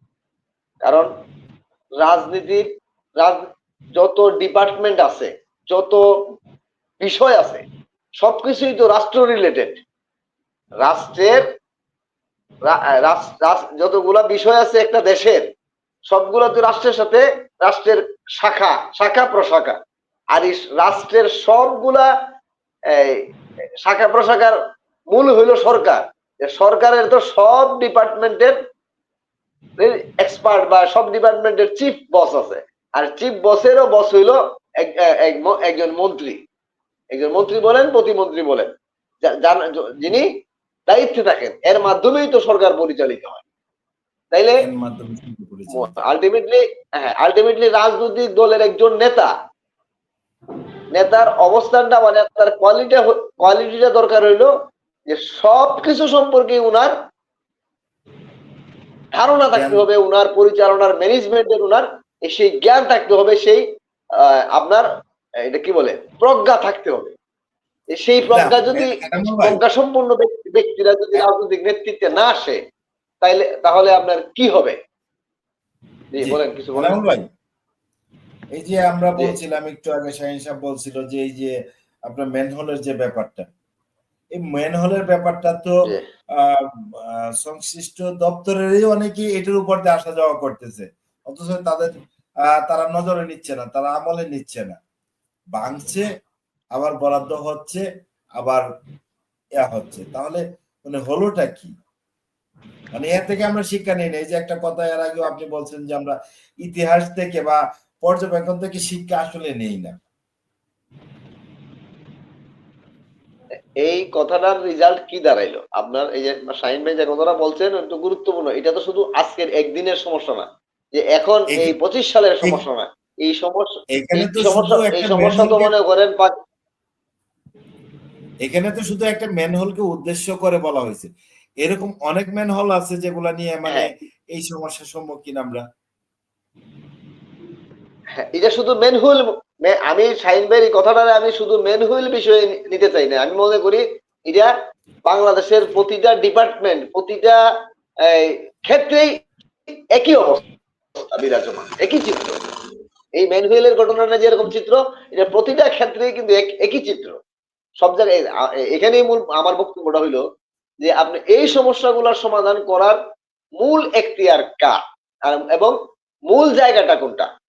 মাঝখান থেকে যদি আপনার মাথায় সমস্যা হয়, আপনি যদি পায়ে ওষুধ লাগান, বুকে ওষুধ লাগান, হাতে ওষুধ লাগান, কোন সমস্যা সমাধান হবে? চোখে লাগান, নাকে লাগান, মুখে লাগান, কি হবে? আপনার সমস্যা হলো মাথায়, চিন্তায় যদি সমস্যা হয়, আপনার যদি চিন্তায় সমস্যা হয়, তাহলে এটা সমাধান ওই ট্রিটমেন্ট কার কাছে যাইতে হবে? আপনার ওই চিন্তার যে সমস্যাটা ওই ফিজিশিয়ানের কাছে যেতে হবে। উনি হ্যাঁ, এছাড়া যদি আপনি অন্য জায়গাতে ওষুধ লাগান, তাইলে কোনো সমাধান হবে না। আমি চাইলেই তো পারি না। প্রত্যেকটি ডিপার্টমেন্টের কিছু হটলাইন দেওয়া, হট নাম্বার দেওয়া আছে যেগুলোর সাথে যোগাযোগ করা যায়, কানেক্ট করা যায়। কিন্তু আপনি আমি কানেক্ট করতে ফোন দিয়ে কিসের জন্য অভিযোগ দিছেন? বলবে যে আমার তো এই জায়গায় না, আপনি ওই জায়গায় কথা বলেন, এই জায়গায় না ওই জায়গায় কথা বলেন। আপনি আচ্ছা একটা মামুন ভাই, বিদ্যুতের যে মামুন ভাই, হেল্পলাইনটা আছে, যে আমি মামুন ভাই, বিদ্যুতের যে হেল্পলাইন আপনার নাম্বারটা আছে, আপনি আপনার কথার উপরে, হুম, মামুন ভাই, আমি একটা ভাই, মিনিট আপনার কথার উপরে একটা আলোকপাত করি। এই যে আপনি বললেন প্রত্যেকটা ডিপার্টমেন্টে একটা হটলাইন দেওয়া আছে। যেমন আমার একটা গ্রামীণ সিমের সমস্যা ছিল, এটা 2012 সালে বা 14 সালে সম্ভবত, বা 13 সালে এরকম। তখন এই যে গ্রামীণ ফোনের নাম্বারে ফোন দেওয়া লাগে তার সেবাটা নেওয়ার জন্য, এই সমস্যার সমাধান করার জন্য। তখন আমার মোবাইলে ছিল 22 টাকা। এখন 22 টাকাটা আমি যখন কল দিলাম, আপনি কি সেবা নিতে চাচ্ছেন, এই সেবা, আপনি এত চাপুন, আপনি কি বিষয়ে কথা বলতে চাইছেন, এত চাপুন। আমি চাপতে চাপতে আমার 22 টাকা শেষ, আমি সমস্যার কথা বলতেই পারলাম না, আমার 22 টাকা শেষ। আমি চাপার এটা উপরে আছি ছিল, এখনো, আমি এখন জায়গা মতো এটা ছিল একটা জায়গা সময়, মতো এখন আবার পৌঁছাইতে পারলাম না। মানে এটা হ্যাঁ, হয়েছে, এখন এখন আর যখন ইদানিং, মানে না কানেক্ট ইদানিং হয়তো কল দেওয়া হয় না। আমি ইদানিং কল দেওয়া হয় না কেন, ইদানিং সমস্যায় পড়ি না। একটা সমস্যায় পড়ছিলাম, তখন তো বুঝতাম না মোবাইল কিভাবে চালায়।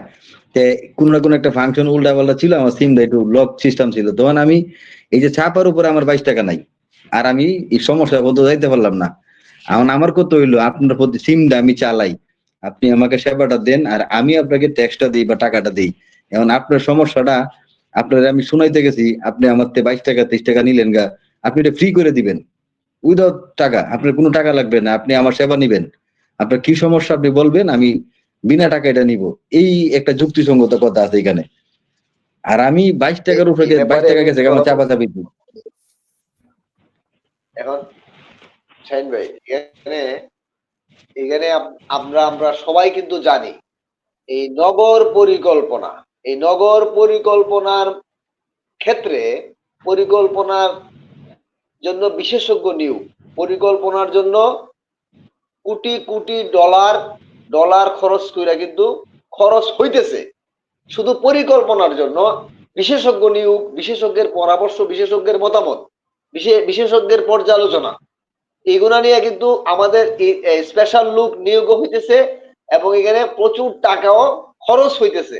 আবার এই ভাই, সম্পর্কে আপনার দুজন অভিজ্ঞতা একটু নেওয়ার কথা জন্য বলেন, আমি এখান থেকে আমি বিভিন্ন মাইকে আছি, দেশে স্ক্রিনে থাকবো বিভিন্ন না। দেশেও, হ্যাঁ, বিভিন্ন দেশেও কিন্তু লোকজন যাইতেছে। এই নগর নগর পরিকল্পনার সংশ্লিষ্ট যারা কর্মকর্তা আছেন, কাউন্সিলর আছেন, মেয়র আছেন, বা বিভিন্ন এখানের যারা জনবল আছে, সংশ্লিষ্ট জনবল আছে, তাদেরকেও বিভিন্ন জায়গাতে ট্রেনিং এ পাঠানো হইতেছে শিক্ষার জন্য, বুঝার জন্য পরিকল্পনার একে কিভাবে অন্যান্য সিটিগুলা উন্নত মানের রাষ্ট্রের সিটিগুলা কিভাবে চলতেছে। আবার বিভিন্ন বিদেশি বিভিন্ন আপনার এই নগর পরিকল্পনাবিদ বিশেষজ্ঞগণকে এখানে আনা হইতেছে। এখানে শত শত কোটি টাকা খরচ হইতেছে। আলটিমেটলি এখানে খরচগুলা কি সঠিকভাবে হইতেছে? এবং আপনি যদি হিসাব করে দেখেন যে আপনার যে 90 সালের পর থেকে, 90 সালের পর থেকে কত টাকা, মনে করেন ঢাকা সিটি কর্পোরেশনের উত্তর দক্ষিণ মিলে কত টাকা শুধু নগর পরিকল্পনা করতে, নগরের পরিকল্পনা করতে কত শত কোটি টাকা খরচ হয়েছে, এই হিসাব যদি দেখেন বা খোঁজখবর নেন, আমি আপনি মা জনগণ এগুলা কেউ খোঁজখবর নেয় না, আর প্রয়োজনও মনে করে না। কিন্তু যারা আমরা এখন এই নগর এনামুল ভাই, আছি, এই জন্য যদি খবর নেই আমরা পাগল হয়ে যাই। এনামুল ভাই, শাহিন সাহেবের এনামুল ভাই, আমি জি আপনার ভাই, একটা কথা, এক মিনিট, আমি আপনার একটা কথা এই প্রসঙ্গে মনে পড়ছে একটা কথা।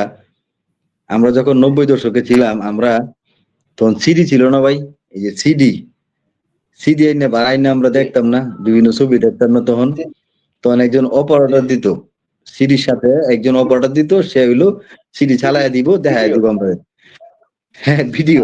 এই যে সিডি আনতাম আমরা, যারা 90 দশকে সিডি আইনে দেখতাম, তখন আমরা এই ব্যাটারিটা কান্দে করে আনতাম, যারা যারা বেসিয়ার, যোগাযোগ ব্যবস্থা ভালো ছিল না। তখন এটার নাম হ্যাঁ, ছিল বেশি বেশি আর বেসিয়ার। তখন, বেশি হ্যাঁ তখন একটা অপারেটর দিত, অপারেটরে জামাই আদর করে আমরা খাওয়াইতাম। কি খাওয়াইতাম? ডিম বোনা, মাছ ভাজি, আর নাহলে মুরগি জব করে খাওয়াইতাম, কারণ তারা সেবাটা না দিলে তো আমি সিডিটা ভালো চালাইবে না।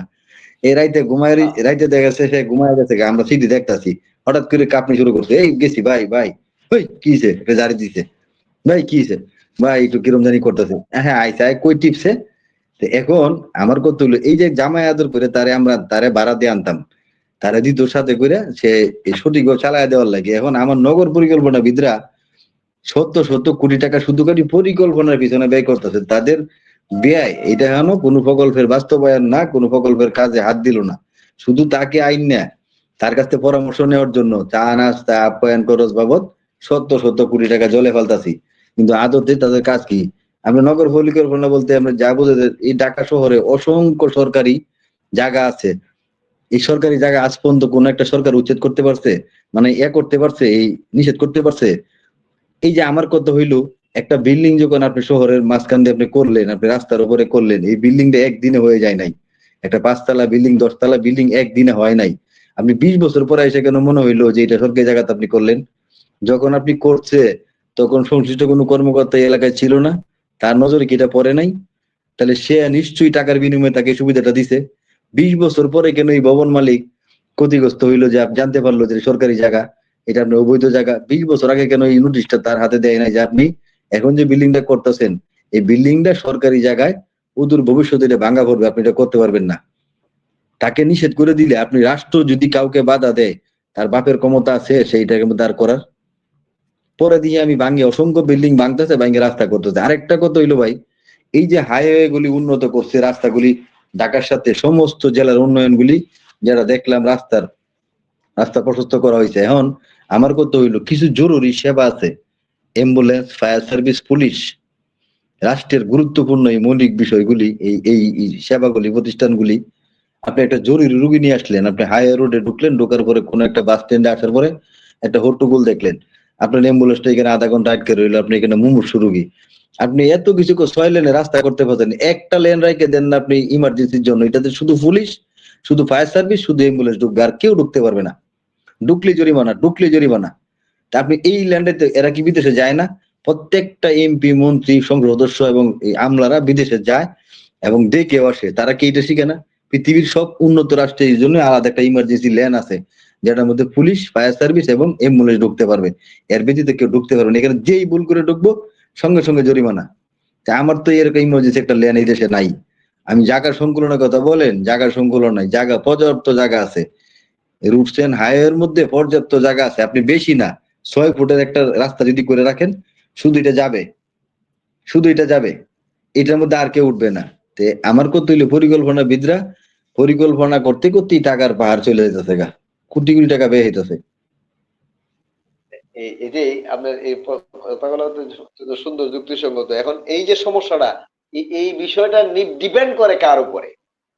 এইগুলার মূল নায়ককে? মূল নায়ক আমার এনামুল ভাই, জানা মতে, জি, এনামুল ভাই, উপস্থাপকের জি, চেহারা না দেখলে আমরা এখানে শুধু শুধু কথা বলতে রাজি না। আমরাও চলেন, আমরাও বিদায় নেই। ভাই আমার আমার আমার আস্তে আমার আস্তে। ক্যামেরাটায় প্রবলেম হয়েছে, দেখতে তো পাচ্ছিলেন যে আমার ক্যামেরাটা, আমি একটু ক্যামেরাটা কাজ করতেছি, 1 মিনিটের ভিতরে ঠিক হয়ে যাবে। ওই যে হ্যাঁ, একটা প্রবলেম। আমার আমার এখানে বক্তব্যটা হইলো, আমার এখানে মতামতটা হইলো যে এখানে মূলত সমস্যা হইলো, আমি যেটা মনে করি যে রাজনীতিবিদরা। কারণ এখানে সব এই টোটাল ডিপার্টমেন্টের চিফ থাকে হইলো একজন একজন বা দুইজন রাজনীতিবিদ। আর এই দুইজন রাজনীতিবিদ যদি প্রপার না হয়, তাহলে পরবর্তী নিচে নিচে নিচে যা আছে সব জায়গাতে এলোমেলো হবে। হুম হুম। যেমন মনে করেন এই যে, যেমন মনে করেন আপনি, আপনি তো এই ইদানিং আলোচনা তো দেখতেছেন বা শুনতেছেন, এই আমরা সবাই জানি যে এই যে আমাদের এই দণ্ডপ্রাপ্ত ফাঁসির আসামি, আপনার দণ্ডপ্রাপ্ত যে এই মানবতা বিরোধী অপরাধে যে ফাঁসি হইল আপনার আসাদুজ্জামান কামাল সাহেব, হ্যাঁ, উনি উনি যে একদম কাকড়াউড়ান বাজার থেকে দইরা কত টাকা জানি, প্রায় 1-2 কোটি টাকা প্রতিদিন ওনার কালেকশন ছিল। তাহলে আমাদের মন্ত্রীদের যদি এই হয় মূল পরিকল্পনা যে চাঁদা কালেকশন, এবং এখানে চাঁদা কালেকশন করতে এখানে নিশ্চয়ই আরো 100 জন লোক জড়িত আছে, হ্যাঁ, তাদের খোঁজ 100 জন খবর নিতে কৃষক ব্যস্ত। জড়িত। হ্যাঁ, 100 জন, কমপক্ষে 100 জন যদি জড়িত থাকে, 100 জনের সঙ্গে যদি উনি 1 থেকে 2 মিনিট করে কথা বলেন, তাহলে কত মিনিট সময় যায়? 2 মিনিট করে কথা বলে 200 মিনিট শেষ। 200 মিনিট মানে প্রায় 3 ঘন্টা 3.5 ঘন্টা যদি উনার চলে যায়, মনে করেন কমপক্ষে 3 ঘন্টা 3.5 ঘন্টা যদি যায় উনার এই কালেকশনের যারা আছে জড়িত তাদের সঙ্গে কথা বলতে, হ্যাঁ, তাইলে আপনার উনি বাকি সময় আর থাকে কতটুকু? বাকি সময় উনি যে উনি তো সকাল ৭টায় ৮টায় আমরা মতন ৮টার সময় বা ৯টার সময় উঠে ডিউটিতে যান না। উনি তো যান ১২টা ১টায়। কারণ সারা রাত্র উনার মাল খাইতে হয়। মাল খাওয়ার পরে মনে করেন গেল উনি ১টা ২টার সময় ঘুম থেকে উইঠা মনে এনামুল করেন ভাই, অফিসে গেল। হ্যাঁ? এনামুল ভাই, তাইলে তাইলে একজন জি, একজন স্বরাষ্ট্রমন্ত্রী টোটাল বাংলাদেশটাকে রিজার্ভ করে, মানে টোটাল বাংলাদেশটাই তার আন্ডারে স্বরাষ্ট্র মন্ত্রণালয়। এখন 64টা জেলা আছে বাংলাদেশে। উনি দীর্ঘদিন ক্ষমতা থাকার ফলে 64 জেলার মধ্যে উনি কয়টা জেলা সরজমিনে পরিদর্শন করতে পারছে, মানে কয়টা ওই এসপির কার্যালয়ে উনি সরজমিনে গিয়ে দেখতে পারছে। ছদ্মবেশে বলেন, সিভিলে বসেন বলেন বা এমনি পরিদর্শনে গেছে 210টা বা 20টার বেশি আর উনি কোনো সময় যান নাই। অথচ ওনার কাজ ছিল প্রতি মাসে একটা তদারকি করা, একটা টিম গঠন করা, কোনো না কোনো থানায় যে উপস্থিত হওয়া, থানার আমি এখন যা দেখতেছি বর্তমান যে স্বরাষ্ট্র উপদেষ্টা আছে, উনি হাসি খুশি ভাবে কথা বলেন, লোকটাকে আমার ভালো লাগে জাহাঙ্গীর সাহেব। উনি আসলেই অপরি সত্য কথা বললে দেন। উনি, আমি যতটুকু জানি যে উনি অনেকটা কাজ করতেছে, অনেকটাই দৌড়াদৌড়ি করতেছে। এখন আমার কথা হইলো বাস্তবায়ন হইলো আপনার হাতে। আপনাকে আমি নির্দেশ দিয়ে আসলাম, এনামুল ভাই কালকে সকালে আমার এই কাজটা একটু করে দেন। আপনি কালকে সকালে আমার উজোর দিলেন যে শাহিন ভাই কালকে তো আমি যাইতে পারি নাই, আমি একটা অন্য কাজে গেছিলাম। পরের দিন একই অবস্থা, ভাই আজকে তো আমার ওই ঝামেলা এই ঝামেলা। 3 দিন পরে এটা আমিও নিজে বুঝলে গেছি গে, দূর এনামুল ভাই এটা কথা কইছিলাম, করলে করবো না করলে নাই। তো সুতরাং ওনারাও যদি দায়িত্বশীলতার পরিচয় দিতেন, তদারকি থাকতেন, একটা টিম থাকতো। উনি ব্যক্তিগত পারেন নাই, কিন্তু ওনার প্রতিমন্ত্রী আছে, ওনার আরো 5টা লোক থাকতো, প্রতি যে জেলায় জেলায় একটা ভিজিট করে আসতো, যে তার এসপির কার্যালয় এই হইতেছে স্যার, আপনি একটু খবর নিয়ে দেখেন। একটা গোপন টিম থাকতো যেটা কেউ জানে না, ইচ্ছা করলে পারা যেত। কিন্তু উনি এই যে ব্যস্ত, এই যে টাকা লইয়া, আর উনি ব্যস্ত এই লইয়া। আজকে ওনার একটা লাইভে দেখলাম, ওনার একটা অনুষ্ঠানে দেখলাম, ওনার চেহারাটা দেখলাম, একদম বিশ্রী একটা চেহারা দেয়া যায়। আজকে 15 মাস ক্ষমতার বাইরে দেখেন তার কি অবস্থা। যদিও এটা আল্লাহ পাকের ইশারা, আমি জানি না, কিন্তু তার দেখতে আগের ফেসটা আর এখন বর্তমানে ফেসটা দেখেন, মানুষ কি পরিমাণ ট্রল করতেছে মানুষ তাকে নিয়ে। না, এই কথাটাই বলতে চাইছি যে মানে তাইলে আমার কথাটা হইলো যে ওই যে রাজনৈতিক না রাজনৈতিক নেতৃত্ব, রাজনৈতিক নেতৃত্ব যদি আপনার প্রপার না হয় প্রপার না তাইলে হয়, ঠিক আপনার না থাকে, যে শাহিন সাহেব তাইলে এর এর নিচে যা যত ডিপার্টমেন্ট আছে কোন ডিপার্টমেন্ট আপনার সঠিকভাবে চলার কোনো সুযোগ নাই। কারণ আমি শুনছি, আমি স্টিয়ারিং গাড়ির শুনতেছি। গাড়ির যে গাড়ির ড্রাইভার গাড়ির গাড়ির ড্রাইভার যদি প্রপার জায়গাতে না বসে, ড্রাইভার জি, যদি তার স্টিয়ারিং যদি সে সুন্দরভাবে পরিচালনা না করতে পারে, তাইলে তো আপনার এই কোনো গাড়ি পুরা গাড়িটা তো সুন্দরভাবে চলার কোনো সুযোগ নাই। গাড়ি তো এটা লাইনচ্যুত হবে। এই শাহিন সাহেবের কথা প্রেক্ষিতেই আমি আমাদের আমি গত পর্বের আগের পর্বে সম্ভবত বলেছিলাম যে প্রত্যেকটি বড় বড় যে আপনার এই জায়গা আছে, ওই জায়গাগুলোর মধ্যে যদি একটা নিরপেক্ষভাবে একটা টিম থাকতো যে কোথায় কি হচ্ছে না হচ্ছে, প্রতি উপজেলায় 3 জন 5 জন, তারা কোনো দায়িত্বে না, তারা এলাকায় কোনো প্রভাব দেখাতে পারবে না, বা কোথাও তাদের কোনো প্রভাব না, তাদেরকে জাস্ট একটা মান্থলি একটা বেতন ধার্য করে দেওয়া হবে। জাস্ট তোমাকে তুমি এই জিনিসগুলো আমাকে মেসেজ দিবা কোথায় কি হচ্ছে না হচ্ছে, একদম অথেন্টিক। তখন এই প্রবলেম গুলো আস্তে আস্তে আস্তে আস্তে আমাদের সমাজ থেকে দূর হয়ে যেত। এটা মনে হয় আমার, মানে কেন জানি মনে হয় আর কি। কারণ কথা আহ, হ্যাঁ, কথা ঠিক আছে, একজন কথা ঠিক আছে। পুলিশ পুলিশ সদস্য, এদেরকে দেখলেই মানুষের ভিতরে একটা কেমন জানি অন্যরকম একটা কাজ করে। কিন্তু একটা সাধারণ জনগণ তার কোনো দায়িত্ব নাই, তার সামনে প্রত্যেকটি লোককেই প্রাণ খুলে কথা বলতে পারে।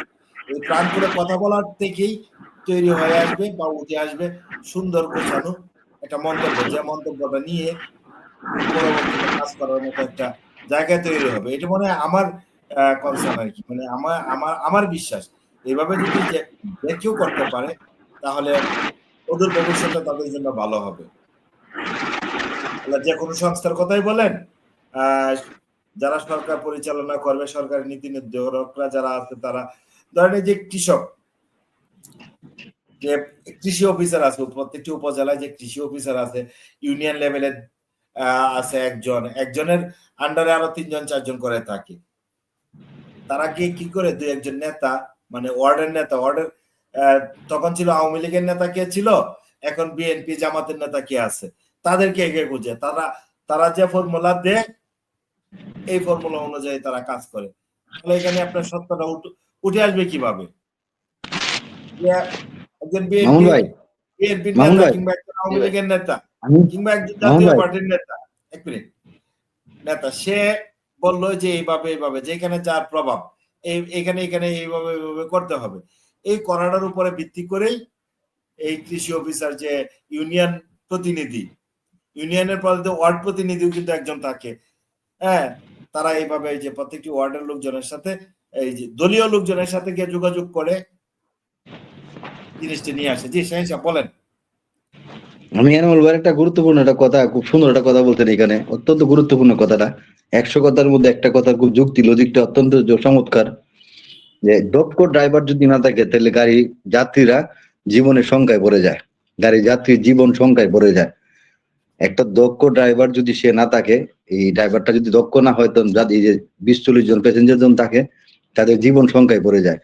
ঠিক Right. রাজনীতিবিদরা এরকম, একজন দক্ষ মন্ত্রী যদি না থাকে, তার মন্ত্রণালয় তার এই বিপদের সংখ্যায় পড়ে যায়। ঠিক এরকম রাজনীতিবিদদের কারণেই এই 5ই আগস্ট আসে, রাজনীতিবিদদের কারণেই এরকম বিপ্লব হয়। এই রাজনীতিবিদদের এই উদাসীনতার কারণেই, কিন্তু দক্ষতা না থাকার কারণেই, তদারকি করার নাকার কারণেই বারবারই 5ই আগস্ট ফিরে আসে, অনির্বাণ ফিরে আসে। সুতরাং আমার কথা হইলো, একজন যে যেখানেই বসেন দক্ষতার সহিত বসতে হবে, দক্ষ দায়িত্ব পালন করতে হবে, তখনই আপনি সফল, তখনই আপনি দেশ এবং জাতি এবং দলের জন্য কল্যাণ বয়ে আনতে পারবেন। জনগণের পালস বুঝতে হবে, সব মানে মূর্ত কথা হলো জনগণের পালসটা বুঝতে হবে। জনগণের পালস যদি না বুঝতে পারেন আপনি, তখন কখনোই আপনি দক্ষ জনসেবকও হয়ে উঠতে পারবেন না, দক্ষ রাজনীতিবিদও হয়ে একজন একজন ক্ষমতা শিক্ষা অফিসারের ক্ষমতার কাজ দাপট দেখাতে উপজেলা পারবেন, পর্যায়ে। জাস্ট ক্ষমতার দাপট, ক্ষমতা শেষ, আপনার অস্তিত্ব বিলীন হয়ে যাবে, এটাই আমি বাস্তবতা। ক্ষমতা শেষ তো এইভাবেই হয়, আপনার উদাসীনতার কারণে ক্ষমতা শেষ হয়। আপনি যখন অবহেলার চরম সীমায় পৌঁছে যাবেন, দক্ষ না থাকবেন, তখনই আপনার বিপদ আসে। একজন উপজেলা কৃষি অফিসার, এই সরি শিক্ষা অফিসারের কাজ হলো শিক্ষাকে তদারকি করা। সরকার প্রত্যেকটা গাড়ে গাড়ে লোক নিয়োগ করে দিছে এই কারণেই, যে তার প্রতিষ্ঠানগুলি যেন স্বচ্ছ এবং ভালো জবাবদিহির ভিতরে থাকে। এখন যিনি দায়িত্বে আছেন, একজন শিক্ষা অফিসার, তার দায়িত্ব হইলো, প্রাথমিক শিক্ষা অফিসার যিনি, আমি তাদেরকে বলছি উনি যে তার দায়িত্ব হইলো প্রত্যেকটা প্রাথমিক স্কুল পরিবেশন করা। এই তার উপজেলা আন্ডারে, যে তার উপজেলা আন্ডারে, তার উপজেলায় যে কটা শিক্ষা প্রতিষ্ঠান আছে সবগুলি তদারকি করা। কোনো না কোনো ভাবে আপনি ভিজিট করেন, সশরীরে হোক, লোক দিয়ে হোক, অথবা আপনি লোক মারফত, খবর মারফতই হোক, আপনি তদারকি করতে হবে, আপনি আসতে হবে, প্র্যাকটিক্যালি দেখতে হবে। আমি একটা খালি অভিযোগ দিলে আপনি যাবেন, এটা কোনো কথা না। আপনিও সকালে কাজ কি, আপনি অফিসে আসার পরে আপনার অফিসে শুধু খালি সারাদিনই খালি কলমের গোতাগতি সাইন করা না, আপনি প্র্যাকটিক্যালি যাবেন। আপনি গিয়ে এই স্কুলে হাজির হবেন, যেন চমকে যায় শিক্ষকরা দেখে, না এখানে শিক্ষক অফিসে চলে আসছে, আমার কালকে থেকে আমার এই রেজাল্ট ভালো করতে হবে। তখনই ভয় পাইতো, তদারকি থাকলে ভয় পাইতো। বাজার মনিটরিং ব্যাপারটা আগে ছিল, এখন নাই। আগে বাজারে ছোট সময় দেখতাম বাটকারা ওজন দিত, ওজন ঠিক আছে কিনা ভয় পাইতো, দুধ চেক করতো যে পানি আছে কিনা। ঠিক এরকম আমি যেটা মনে করি, প্রত্যেকটা জায়গা থেকে কৃষি অফিসারের কাজ হলো কৃষকের দুর্গরায় পৌঁছে যাওয়া, কৃষকের সুযোগ সুবিধা দেখা। কিছু শিক্ষা অফিসারের কাজ হলো শিক্ষা ক্ষেত্রে তার অবদান রাখা, শিক্ষককে ভালো রাখা, শিক্ষকের তদারকি করা, ছাত্রদেরকে উপদেশ দেওয়া, এবং তার শিক্ষা প্রতিষ্ঠানটা সঠিক জায়গায় আছে কিনা এইটা দেখশন করা। একজন স্বাস্থ্য কর্মকর্তার কাজ হলো তার উপজেলায় স্বাস্থ্য সেবা নিতে আসা মানুষগুলির কাছে গিয়ে জিজ্ঞাসা করা যে আপনি কি কারণে আসছেন, আপনার কি সমস্যা। সে সরাসরি না জিজ্ঞাসা, তার অধীনস্থ লোক থেকে সে একটা এই সাজেশন দিতে পারে যে এরা যেন ফিরে না যায়, এরা যেন সঠিক সেবাটা পায়। এখন আমার উপজেলায় কিছুদিন আগে একটা একজন কলাম লেখলেন, এই আমার উপজেলার এই স্বাস্থ্য কোনো ইয়া আর কি, ইয়া নিয়া, এই হাসপাতাল নিয়া, হাসপাতালের কেসি গেট খুলে লেগে গেছে গা, জানালা খুলে লেগে গেছে গা। একটা রানিং হাসপাতাল ভাই চলতেছে, হাসপাতালে জানালা নাই। এটা কি ভূতে লয়ে গেছে গা, না শেখ হাসিনা লইয়া ইন্ডিয়া চলে গেছে? এইটি তো কেউ না কেউ নিছে। তাহলে এই হাসপাতালে কর্মকর্তা কর্মচারীরা কোথায় আছিল? তারা কি এক সময় চোখে দেখে নাই? সরকারের একটা মাল লুট হয়ে যায়, একটা হাসপাতাল, রানিং হাসপাতাল ভাই, এটার ভিতর থেকে এই জানালা খুলে লয়ে গেছে গা। এটা কি চারটিখানি কথা ভাই? এটা হাস্যকর বিষয় না একটা? তো এটার মধ্যে আমার মনে হয় যে তাদেরকে আগে বান দেওয়া দরকার, পিট মারা করে বান দেওয়া দরকার, যে তোরা থাকতে লয়ে যায় কেমনে। একটা রেলের পাথর আপনি যদি সজ্ঞানে, সুস্থ মস্তিষ্কে কতটি রেলের পাথর যদি আপনার বাড়িতে নিয়ে রাখেন ব্যাগের ভিতরে, যদি জানতে পারে আপনার নামে মামলা হয়ে গেছে গা, আপনার নামে মামলা হয়ে গেছে গা, সরকারবাদী মামলা। তা আমার কথা হইলো ঠিক এইভাবেই যেন একটা জানালা কে নিছে, পুলিশ ইচ্ছা করলে পারে না, পুলিশের তো কাম এটা না। পুলিশকে অবহিত করলে পরে পুলিশ যাবে, পুলিশ তো এখানে কাজ না, পুলিশ হলো আইন শৃঙ্খলার দায়িত্বে মারামারি ঝগড়াঝাটি ফেসাদ এইগুলি, কিন্তু মানে এইটা হইলো আপনি হাসপাতালে আপনার আপনার স্বাস্থ্য কর্মকর্তা, স্বাস্থ্য হাসপাতালে তো কর্মকর্তার দায়িত্ব এটা। স্বাস্থ্য কর্মকর্তা আছে, দপ্তরি আছে, মানে সিকিউরিটি হ্যাঁ, গার্ড আছে, তারপরে কেউই যে আছে দায়িত্ব আপনার এড়াতে পারে না। স্বাস্থ্য খাতের যে একটা এই সমিতি আছে, দায়িত্বটা, সমিতির এটা দায়িত্ব সভাপতি আছে, এরাই এরাই সেক্রেটারি বহন আছে। করতে হয়। আপনার প্রতিষ্ঠানের জিনিস যখন চুরি হয়েছে আপনাকে দায়িত্ব নিতে হবে, আপনার বিরুদ্ধে আগে রুজু করতে হবে এটা, যে আপনারা থাকতে নিল কিভাবে। তখন তারা যদি কারণ সঠিক কারণ দেখাইতে পারে যে আমার কোয়ার্টার তো একটু দূরে, বা আমি একটু দূরে থাকি, গ্রামে থাকি, আমি তো রাত্রে এখানে থাকি না, রাত্রের বেলা চুরি হয়েছে, তাহলে নৈশ প্রহরীর কাজ কি? নৈশ প্রহরী কি দেখে? তাহলে নৈশ প্রহরী মনে হয় তাহলে এই টাকার ধান্দায় করতেছে, রুগী আইতাছে টাকা লইতাছে, এনে জানালে কুলে নিছে, কেন হে জড়িত। এই যে হলমার্কের Right. কথা বললেন না, এই যে হলমার্কের কেলেঙ্কারিটা কথা মনে আছে মনে হয়, 3,000 কোটি টাকা পাচার করছে। আমার তো মনে হয় যারা এটার সাথে জড়িত, হলমার্কের লোককে আমি দোষে দোষে লাভ নাই, দোষ তো আমি দিই যারা দিছে টাকাটা, তাদেরকে আপনি গুড়ায় হাত দেন, তখন যেন আপনি বুঝবেন যে এটা পলিথিন। শুধু খালি মুখে মুখে বলতেছেন যে পলিথিন নিষিদ্ধ, পলিথিন নিষিদ্ধ তো এটা আমিও বুঝতেছি, সরকার একটা রেজুলেশন জারি করেছে পলিথিন নিষিদ্ধ, কিন্তু পলিথিন উৎপাদন যারা করতেছে চকবাজারকে দেন অসংখ্য পলিথিনের এই দোকান, অসংখ্য পলিথিন দানার দোকান, আপনি লক্ষ লক্ষ বস্তা এখানে মজুত করা আছে, তাহলে এইগুলি আপনি ফেলাই দেন, এইগুলি ফেলাই দেন, তাহলে তারা বানাইতে পারে না। আপনি মূল মূল উৎপাদনটাই বন্ধ করে দেন। আপনি মেশিনের ভিতরে ধান দিলে সেনা পরে এটা ভাঙ্গে চাউল হয়ে আসবে, সুতরাং ধান না দিলে চাউল আসবে কোত্থেকে? এখন ধান দিয়ে যদি বলতেছেন চাউল নিষিদ্ধ, তাহলে তো হইলো না, আপনি পলিথিনের সরঞ্জাম নিষিদ্ধ করে দেন, জি, পলিথিনের সরঞ্জাম নিষিদ্ধ করে দেন, যে প্লাস্টিক জাতীয় পণ্য এদেশে চলবে না। আপনার আপনার এই কথার প্রেক্ষিতে আরেকটা কথা আমার মানে ইয়াতে আসছে। এই যে আমার এই, গ্রাম অঞ্চলে যে কালবিল আছে, ওইখানে মৎস্য আহরণের জন্য এক ধরনের রিং জালি আছে। হুম। মানে মাছ হ্যাঁ, হ্যাঁ। খাইতেও বাজে, যাইতেও বাজে, মানে তাদের আর কোনো হুম। উপায় নাই, না আর বেচে না এরকম গুড়া বিকিয়ে গুড়া, তাদের কোনো উপায় নাই। এরকম গুড়া থেকে শুরু করে এরকম ছোট ছোট মাছ থেকে এরকম বড় বড় মাছ পর্যন্ত এটার ভিতরে ঢুকে, মানে কেউ রেহাই পায় না। মানে প- এতটুক পোনা মাছ থেকে ধরে শুরু করে সব ধরনের মাছ এটার ভিতরে স্থান হুম। পায়, যার কারণে আপনার খালে বিলে আমরা মাছ পাই না, নদী নালাতে মাছ পাই না, মাছের এত ঊর্ধ্বমুখী। এদিকটাও যদি মানে একটু সুনজর সুদৃষ্টি, উপজেলা যে মৎস্য কর্মকর্তা আছে, না, ওনারা উপজেলা তো মৎস্য কর্মকর্তা, উপজেলা মৎস্য কর্মকর্তার কাজ হলো আপনার আপনার পুকুরে কি মাছ মরে গেছে গা, কি মাছের সমস্যা হয়েছে, আপনি তার কাছে যাইবেন 4টা মাছের আলামত লিয়া, যে স্যার এই কারণে এদের তো মাছটি কেমনে মরছে, হ্যাঁ ঠিক আছে আপনি আপাতত এই বিষটা দেন। তার কাজ হলো এটা। তার কাজ কি বিলে কালে বিলে যাওয়া সরকারি মাছ রক্ষা করা? সে হলো অফিসার, সে হইলো অফিসার। আপনি কথাটা সে মনে অফিস- রাখেন যে আমি আমি বারবার বলতে, সে অফিসার, তার একটা দাম্ভিকতা আছে। আমি অফিসার, আমি কি উপজেলাকে জাল উঠে আনতাম কোন কারণে? না, দরকার নাই, আমার এখানে মাছ নিয়ে আসেন, আপনার পুকুরে কি মাছ মরছে, আপনার ফিশারিতে কি মাছ মরছে, কি দোষে মরছে, একটা দুইটা মাছের আলামত আনেন, চকচক করে বলবো, হ্যাঁ আপনার পুকুরে গ্যাস হয়ে গেছে গা, আপনি এইটা দেন ওইটা দেন। আর এই যে প্রত্যক্ষ বিলে গেছে একটা হামলা দেওয়া, এই জাল গুলি নিষিদ্ধ করে দেওয়া, 2-4টা জাল পুরাই দেওয়া, 2-4টা রাইনে জেলে পড়া, এটি আপনার কাজ না। আপনার কাজ হলো, আপনার অফিসার, আপনার সরকারি গাড়ি আছে, কোয়ার্টার আছে, আপনি এখানে থাকেন। তাদের বাসা হলো ঢাকা, প্রত্যেকটা উপজেলার কর্মকর্তাদের বাসা এখানে ঢাকা আছে, তারা সপ্তাহে এখানে কোয়ার্টারে থাকে, অফিস করে, আবার সপ্তাহ শেষে ঢাকা চলে যায়, শুক্র শনি এরা ঢাকা থাকে।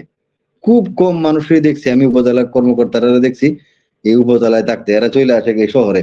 মানে যত মধু আছে, যত মজা আছে, সব ঢাকা শহর, এখানে থাকতে হবে, এখানে আমার সব কিছু। আর পোলাপান পড়াশোনা করে ইউরোপ কান্ট্রিতে, একজন উপজেলা কর্মকর্তার পোলাপান দাম্ভিকতার সহিত বলে আমার ছেলে কানাডায় এই অমুক ইউনিভার্সিটিতে পড়ে। তাহলে একটা সন্তান যদি কানাডায় অস্ট্রেলিয়া, পড়াশোনা করে, কানাডা, কানাডায় একটা সন্তান রে কানাডায় অস্ট্রেলিয়া পড়াশোনা করতে গিয়ে তার কি পরিমাণ যোগান দিতে হয়, সে টাকাটা আনে কোত্থেকে, এই যোগানটা কোত্থেকে দেয়? তাদের সন্তান টাকা লাগে, মেধাবী বলে টাকা কি লাগে না, আপনার সন্তান মেধাবী হবে? আপনার আমার পকেট কাটে, টাকা লাগে না তো, চুর বড় চুর হলো তারা। টাকা টাকা লাগে না তো, বিদেশের টাকা পড়ে ও ছেলে মেয়ে পড়াতে টাকা লাগে না তো, এখান থেকে টাকা পাঠানি লাগে না তো। টাকা তো ওইখানেই আছে, ওইখানে থেকেই ব্যবস্থা হয়, এখান থেকে তো টাকা পাঠানোর প্রয়োজন হয় না, না, টাকা তো ওইখানে আছে, এখান থেকে যদি আজকে একজন পাঠানি লাগতো সরকারি তাহলে তো কর্মকর্তা, সমস্যা। আজকে একজন সরকারি কর্মকর্তা অত্যন্ত আনন্দ সহিত একটা সংবাদ দিলেন, আমি শুনে খুশি হয়েছি। সে বলতেছে যে আমার মেয়েটা এই এই যে এইচএসসি রেজাল্টটা গেল, গোল্ডেন জিপিএ 5 পায় রেজাল্ট করছে, এখন ঢাকা মেডিকেলে তাকে পড়ানোর জন্য এই মেয়েটা ইচ্ছা আর কি ঢাকা মেডিকেলে পরীক্ষা দিবে, এই ডাক্তারি পরীক্ষায়। কইতেছে না, তাইলে ঢাকা মেডিকেলে না দিই, তার ইচ্ছাটা পূরণ যদি পারে, নাহলে আমি কানাডায় পাঠাই দিব, নাহলে এই আমেরিকায় পাঠাই দিব। সে এই কথা দাম্ভিকতার সহিত বলতেছে। এখন আমার কথা হইলো, একজন চতুর্থ পঞ্চম শ্রেণী কর্মকর্তা, কর্মচারী, সে একটা কর্মচারী, সে যদি বলে তার মেয়ে কানাডায় পড়াইবে, তো এখন আপনি বুঝেন একটা কৃষক, যে কৃষক আমার মুখে আহার তুলে দেয়, আমার সবজি, আমার আমার খাবার ভাই, জোগাড়টা করে দেয়, এই এই কথা কৃষকের সন্তান এই সর্বোচ্চ এই এই আমার এই এই উপজেলাটা কথা কলেজে বলে পড়ে। আসলে বললে মানে সময় শেষ হবে না। যেই দেশের প্রধানমন্ত্রী বলে যে আমার পিয়ন 300 কোটি টাকার মালিক হয়ে গেছে, 400 হেলিকপ্টারে 400 চলে। 400 যেই দেশের আহ, এই কি জানি স্থানীয় সরকার মন্ত্রীর পিএস 400 কোটি টাকা 3 মাসের ভিতরে লোপাট করার মতো দাম্ভিকতা দেখাতে পারে, তার কোনো বিচার আচার হয় না। মোহন ভাই, এটা আসলে কিন্তু মোহন ভাই, সম্ভব, বাংলাদেশ বলেই আসলে মোহন সবকিছু ভাই, সম্ভব। আমার একটা কথা মনে পড়ছে, আমি বলি। 5ই আগস্টের সময় যখন সরকার পালিয়ে গেছে, তখন আমরা গণভবনে যাওয়ার জন্য কয়েকজন মিলে গণভবনে গেছি, হাঁটতে হাঁটতে আর কি। রিক্সা তো পাই না, তো রিক্সা চলেও না।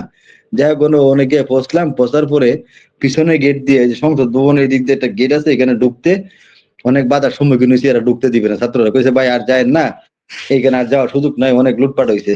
তখন আমি কইতেছি ভাই, আমার জীবনে কোনোদিন, জীবদ্দশায় কোনোদিন এই ভবনের ভিতরে আসতে পারছি না। আজকে একটা সুযোগ আসছে, আমি একটু দেখে আসি উনি কোথায় থাকতেন, এই ভবনটা কিরকম, এটা চারপাশটা কিরকম, শুধু একটু এক নজর দেখে আসবো। আর বাকি জীবন আসার সুযোগও নাই আমার, কারণ আমি এই লেভেলে মানুষ না। তখন অনেক চাপাচাপি করে একটা ছাত্র বলতেছে যে না, ভাইয়ের মনে অনেক আক্ষেপ, তাহলে দেখ বাইরে ঢুকতে দে ভাই, দেখ কেউ। আমি কি শুধু খালি এটার জন্য আসছিলাম যে একটু দেখতাম ওনারা কি কোন পরিবেশে থাকে, পরিবেশটা কিরকম, ভিতরটা কিরকম। এখন বালিশটা আমি কেমন? যখন হ্যাঁ, আমি তখন বেরিয়ে আসছি পরে, একটা ভদ্রলোক আসছে, আয়সা দাঁড়ায় রয়েছে একটা বাচ্চা নিয়ে, একটা ছেলে নিয়ে, সম্ভবত 14-15 বছর একটা ছেলে নিয়ে। আয় কইতেছে, তখন অনেক মাল সামান, এই যে মানুষ নিচে লুট করে ফ্যান ট্যান যা আছে কম সব কিছু নিচে। তখন 2-4টে স্ট্যান্ড ফ্যান আইন এনে জড়ো করে রাখছে। রাখার পরে উনি ছিল এটার এখানে চাকরি করতো, গণভবনের ভিতরে চাকরি করতো। তখন উনি বলতেছে, অনেকক্ষণ দাঁড়ায় রয়েছে, পরে একটা ছেলে জিজ্ঞেসে, ভাই একবার না আপনার এখান থেকে বিদায় করলাম, আপনি কেন আসছেন আবার? কইতাছে ভাই আমি এখানে চাকরি করতাম, আমার তো সবই লয়ে গেছে গা, তা আমার এই একটু স্ট্যান্ড ফ্যানটা আমার একটু দিলে, আমার পোলা ফান্ডিলে রাত্রে ঘুমাইতাম। তখন আমি একটা কুদান দিছি, হেই নিয়ে আপনি গণভবনে চাকরি করছেন, আপনি কয়েকশো কোটি টাকার মালিক, আপনি আমি লজ্জা করেন না একটা স্ট্যান্ড ফ্যানের জন্য এখানে দাঁড়ায় রয়েছেন নিয়ে? আপনি এটা আমার নাটক দেন, নাটক করেন আমার সাথে, আমাদের সাথে, আমাদেরকে বুঝান যে এই ফ্যানটা তারা চলতে পারবেন না। ঢাকা শহরে আপনার কয়েকটা ফ্ল্যাট আছে, গণভবনের নাম শুনলেই মানুষ মুইত্যা দিত, বিভিন্ন দপ্তর মুইত্যা দিত, সোজা কথা। এই গণভবনের নাম ভাঙায় কয়েকশো কোটি টাকার মালিক আপনি, আপনি একটা স্ট্যান্ড ফ্যানের জন্য এখানে আসছেন, বুঝাইতে আসছেন যে আপনি অসহায়, আপনি ফ্যানটা ছাড়া চলতে পারবেন না। তখন মুখটা দিয়ে নিচা কইরা আস্তেই করে আরো কয়েকটা পোলাপান আমার সাথে সাই দিচ্ছে। কথা সত্য যে আপনি গণভবনে চাকরি করতেন মানে কি, যদি গণভবনের ড্রেনও পরিষ্কার করে থাকেন, আপনি চাকরি করতেন কোথায়? গণভবনে। আপনার পেশা যাই হোক, আপনার এটার নাম শোনার পরে আপনার অনেক কিছু হইতো। সুতরাং এখানে একটা নাটক করতে আসছেন যে আপনি জান নিয়ে, আপনি একটা স্ট্যান্ড ফ্যানে লাগিয়ে নাইছেন নিয়ে, আপনি বুঝান আমারে যে আপনি অসহায়, আপনি ফ্যান ছাড়া ঘুমাইতে পারবেন না। আপনি যে বাসায় গিয়ে উঠছেন, আত্মীয় বাসায়, তার বাসায় কি ফ্যান নাই? আপনি গণভবনে চাকরি মানে কি, আপনি কয়েকটা ফ্ল্যাটের মালিক। এই হলো বর্তমান অবস্থা আর কি দেশের। আর এনাউল ভাই, অনেক রাত্র হয়ে গেছে গা, কালকে বৃহস্পতিবার, আমরা ব্যবসায়িক মানুষ, এই আমাদের একটু তাড়া থাকে। আল্লাহ জি, বাঁচাইলে আগামীকালকে যদি পারি আমরা আসবো। আর উপস্থাপক সাহেব, আপনাকে অসংখ্য ধন্যবাদ আমাদের এই যে একটু মনের খোরাক আমাদের করে দেওয়ার জন্য। আর অসংখ্য ধন্যবাদ এনামুল ভাইকে, এনামুল ভাই জি, আমাদেরকে আপনাদের যথেষ্ট কাছে সঙ্গ দেন। রিকোয়েস্ট, আপনার কথা বলার মতো এরকম দু একজন ব্যক্তিবর্গ মানে যাতে আপনি খুঁজে বের করতে পারেন, আহ, এটারও ব্যবস্থা করবেন। আর এই কথাগুলো ইনশাল্লাহ, তো ইনশাল্লাহ। একটা জিনিস আমাদের রেকর্ড হয়ে যাচ্ছে, মানে রেকর্ড থেকে যাচ্ছে। আমরা যে কথা বলছি আমাদের কিন্তু কথাগুলো, প্রতিটি কথাই কিন্তু রেকর্ড হয়ে যাচ্ছে। সুতরাং আমরা কথাগুলো আমার তো মনে বলবো। হয় এনামুল ভাই, আমার তো মনে হয় কোন দিন জানি আমরা সুযোগের নোটিশ পাই যে সরকারি কর্মকর্তাদের দুর্নীতির বিরুদ্ধে কথা বলার কারণে কোন দিন জানি আমাদের পাকড়া হয়, বা আমাদের কোনোদিন আটকায় উটকায় কিনা আল্লাহ জানে। একটু আইনি সহায়তা আপনি দিয়েন। হ্যাঁ, না, ইনশাল্লাহ। আমরা তো এটা তো আমি অ্যাকচুয়ালি আছি। কথা বলার চেষ্টা করতেছি সমসাময়িক বিষয়গুলো, হ্যাঁ, যেগুলো আসলেই যুক্তিযুক্ত, যেগুলা মানুষের দোরগোড়ায়, মানুষের সেবাটা, জনগণের যে সেবা, যে সরকারের কাছে বা একটা প্রতিষ্ঠানের কাছে যে সেবাটা পাওয়ার দরকার, যাতে সেবাটা পায়, সেই জায়গাটা যা আমরা কোথায় মানে ত্রুটিটা হয়, কোথায় বিচ্যুতিটা ঘটে, সেটা আমরা একটা আলোচনার মাধ্যমে সামনে আনার চেষ্টা করতেছি। হয়তো এই আলোচনাটা যদি সংশ্লিষ্ট দপ্তরের কেউ শুনে থাকে, কেউ দেখে থাকে, কেউ যদি বিচক্ষণতার সাথে যদি এই এদিকটা নজর দেয়, টাচ দেয়, কারণ আমরা যেটা জানি, যেটা উত্থাপন করতেছি, এটা একদম রুট লেভেলে। কেননা আমরা এর আগেও বলেছি, আমরা অটোতে চলি, আমরা সাইকেলে চলি, আমরা বাসে চলি, আমরা রিক্সায় চলি, আমরা হুন্ডায় চলি, আমরা নানান পরিবেশের সাথে নানান সময় নানান ভাবে চলার চেষ্টা করি। যার কারণে আমাদের কাছে অনেক ধরনের মেসেজ বা অনেক ধরনের কথাবার্তা আসে, বা কোথায় ত্রুটি বিচ্যুতিটা, সেটাও আমাদের চোখের সামনে পরিলক্ষিত হয়, যেটা বাস্তবতার নিরিখে আমরা কথা বলার চেষ্টা করতেছি। বাস্তবতার আলোকে আমরা এখানে মানে এক্সট্রা অর্ডিনারি কোনো কিছু বলারও চেষ্টা হচ্ছে না। অতিরিক্ত আপনার মানে এই কোনো ব্যক্তি বা কোনো নির্দিষ্ট কোনো প্রতিষ্ঠানের বিপক্ষে ওইরকম ভাবে আমরা নেতিবাচক মন্তব্য করতেছি না, যেটা লিগ্যাল বা বাস্তবিক ওয়েতে যে জিনিসটা আসলে দরকার সেইটুকুই বলা হচ্ছে। এবং কারো কারো যে জীবনে বাস্তব অভিজ্ঞতা, যেমন আমি আজকে বললাম গতকালকে যে একটা ম্যানহোলের, গতকালকে, হ্যাঁ, এই যে আমি যাচ্ছি, আমরা ওটু নিয়ে কথা বলছি এর আগে, মোহন ভাই, হ্যাঁ, আপনারা আলোচনা করেন, আমি যে একটু এখান একটু থেকে দেখেন, আমরা বেরিয়ে শেষ করি। আমরা গত 4-5 দিন আগে মনে আমরা অটো গাড়ির বিপক্ষে তো আমরা না, কখনোই ছিলাম না, এখনো না, ভবিষ্যতেও না। কারণ অটো গাড়ি চালিয়ে বাংলাদেশের প্রায় 40% লোক মনে হয় এখন বর্তমানে খেটে খাওয়া মানুষ, প্রায়। তো এই এত বৃহৎ একটা জনগোষ্ঠী যখন আপনার এটার সাথে অঙ্গাঅঙ্গি ভাবে জড়িত, তাদের বিপক্ষে না। কিন্তু তারা যখন 3টা-4টা ল্যান্ড করে, একটা মহাসড়কের ভিতরেও দেখি, আপনি গুলিস্তান থেকে এতে যান না, আপনার কি জানি বলে, এই পর্যন্ত যান, এই কারণ বাজার পর্যন্ত পল্টন। যান, কারণ বাজার পর্যন্ত যান, তাদেরকে একটা নির্দিষ্ট লাইন করে দেন না, যে তুমি এই লাইনে যাবা, এই লাইনের বাইরে তুমি যেতে পারবা না, তুমি একটা অটো আর একটা অটোকে ওভারটেক করতে পারবা না। এই নীতিতে আপনি চলেন না, অটোমেটিকলি দেখেন অটো গাড়ি শাস্তা হয়ে যাবে, ঠিক হয়ে যাবে। আর তাদের ব্যবহার রুট মানে এত খারাপ, এত বাজে যে বলার মতো না। কারণ তারা সংখ্যায় অনেক, আপনি একজনকে ফোর্স করবেন, সঙ্গে সঙ্গে আরো 5টা অটো ওলা আইসা আপনাকে ধরবে, এই তোর কি, তুই কেডা। এই ঠিক আছে, পরিস্থিতি, ধন্যবাদ মোহন ভাই। এরকম ধরনের তাদের ভাবভঙ্গিমা। আমরা তো তাদের ধন্যবাদ বিপক্ষে, মোহন ভাই। 2টার কিন্তু উপরে তোমরা বাজে। আসো, একটা নিয়মের ভিতরে আসো। আমরা তো এইসব নিয়ে কথা বলছি। জি শাহিন সাহেব, আপনি কি বলবেন জি, বলে শেষ করে দেন। অসংখ্য ধন্যবাদ মোহন ভাই আপনাকে এই কথা বলার সুযোগ করে দেওয়ার জন্য, এবং আপনাদের দর্শক, আপনার মাধ্যমে আপনার দর্শককে আমি অভিনন্দন জানাই যারা শুনছিলেন এই কষ্ট করে এই লাইভটা। সবাই ভালো থাকবেন, শুভরাত্রি। আমাদের লাইভটা হয়ে যায় এরকম একটা টাইমে, যখন রাত্রে 12টা 12:30 বাজে হয়ে যায়, তখন অনেকেরই এনার্জি থাকে না। এই আমার দেশের হিন্দু, বৌদ্ধ, খ্রিস্টান, পাহাড়ি, উপজাতি সকলেই মিলে আমরা যেন ভালো থাকি, সবাই যেন আমরা দেশটাকে ভালোবাসি, এটাই হলো আমার প্রত্যাশা। আমরা সকলেই বাংলাদেশী। জি, ঠিক ধন্যবাদ আছে, মোহন ভাই। আল্লাহ হাফেজ শাহিন সাহেব। ইনশাআল্লাহ আল্লাহ বেঁচে হাফেজ। থাকলে, সুস্থ থাকলে আগামী দেখা পর্বে হবে। আবারও দেখা হবে। জি এনামুল ভাই, আজকে আপনার কোনো কথাই জি। শুনতে পারি নাই। শাহিন সাহেব আজকে অনেকক্ষণ না, মানে কথা বলছে, অনেক জিনিস সামনে না, না, এনেছে। না, ঠিক আছে। আপনি কি বলবেন? আমি এটাই বলতে চাই, আমি সবার কাছে দোয়া চাই, এবং আজকে যারা এই অনুষ্ঠান জি, দেখছেন, শুনছেন, সবাই বিবেককে দোয়া জাগ্রত চাওয়ার করার আগে জন্য। আপনাকে একটা প্রশ্ন আসলে মানে করাই লাগে। জননিরাপত্তা, রাজনৈতিক অস্থিরতা, সাধারণ মানুষের দৈনন্দিন জীবনযাত্রা ও শিক্ষা ব্যবস্থার যে অনিশ্চয়তা তৈরি হয়েছে, তার মোকাবেলা রাষ্ট্রের কি করণীয় আছে? রাষ্ট্রের তো কিছু করার থাকে না, রাষ্ট্র তো জড়বস্তু। রাষ্ট্র তো এখানে জড়বস্তু। রাষ্ট্রের কাজটা করে হলো সরকার, যারা সরকার জি, পরিচালনা করেন, সরকারের যারা চালান, তারাই হলো এটার মূল দায়িত্বে। এখন দেখেন আমাদের দেশে জোকা খিচুড়ি, যে আমি এখানে আপনার এই কথা শেষ কথায় আমি আমার একটু রাজনৈতিক বক্তব্য দিয়া দিই এই প্রশ্নের উত্তরে, যে আপনি না, দেখেন যেহেতু আপনি একজন কতটুকু জোকা রাজনৈতিক খিচুড়ির মধ্যে ব্যক্তিত্ব আমাদের। একটা জি, দলের, জি, সুতরাং আপনাকে জি, তো দেখেন, একটু জি, মানে কষ্ট হ্যাঁ, রাখতেই হয়, আপনার জন্য যে একটু রাজনৈতিক কষ্ট আমাদের, রাখতেই হ্যাঁ, না আমাদের রাখলে হয় না। আমাদের এই হ্যাঁ, আমাদের এই রাজনৈতিক নেতাদের বক্তব্য এবং অ্যাক্টিভিটিস যে স্ববিরোধী এবং জগা খিচুড়ি, এটার একটা প্রমাণ দেই। যেমন দেখেন জাতীয় পার্টিকে সবাই এখন এখন যারা সরকারের ছত্রছায়া আছেন, যারা অবস্থান করতেছেন, জি, তারা আমাদেরকে বলতেছে জাতীয় পার্টি এই গত সরকারের দূষর। হ্যাঁ, যেই হুম। কারণে জাতীয় পার্টিকে তারা নির্বাচনে নির্বাচনে আনতেও রাজি না এবং রাজনৈতিক কর্মকাণ্ড করে পরিচালনা নির্বাচনী করতে সংলাপেও দিতেছে। আচ্ছা, রাখতে চায় না, এবং ডাকতেছে না, কি হ্যাঁ, হ্যাঁ, ডাকতেছে না। হ্যাঁ, নির্বাচন কমিশনের সংলাপেও নিতে চাচ্ছে না। হ্যাঁ, নির্বাচন কমিশনেও ডাকতেছে না, রাজনৈতিক সংলাপেও আমাদেরকে ডাকতেছে না। তাহলে এখানে দেখেন কতটুকু আহ, স্ববিরোধী কর্মকাণ্ড ওনারা করতেছেন।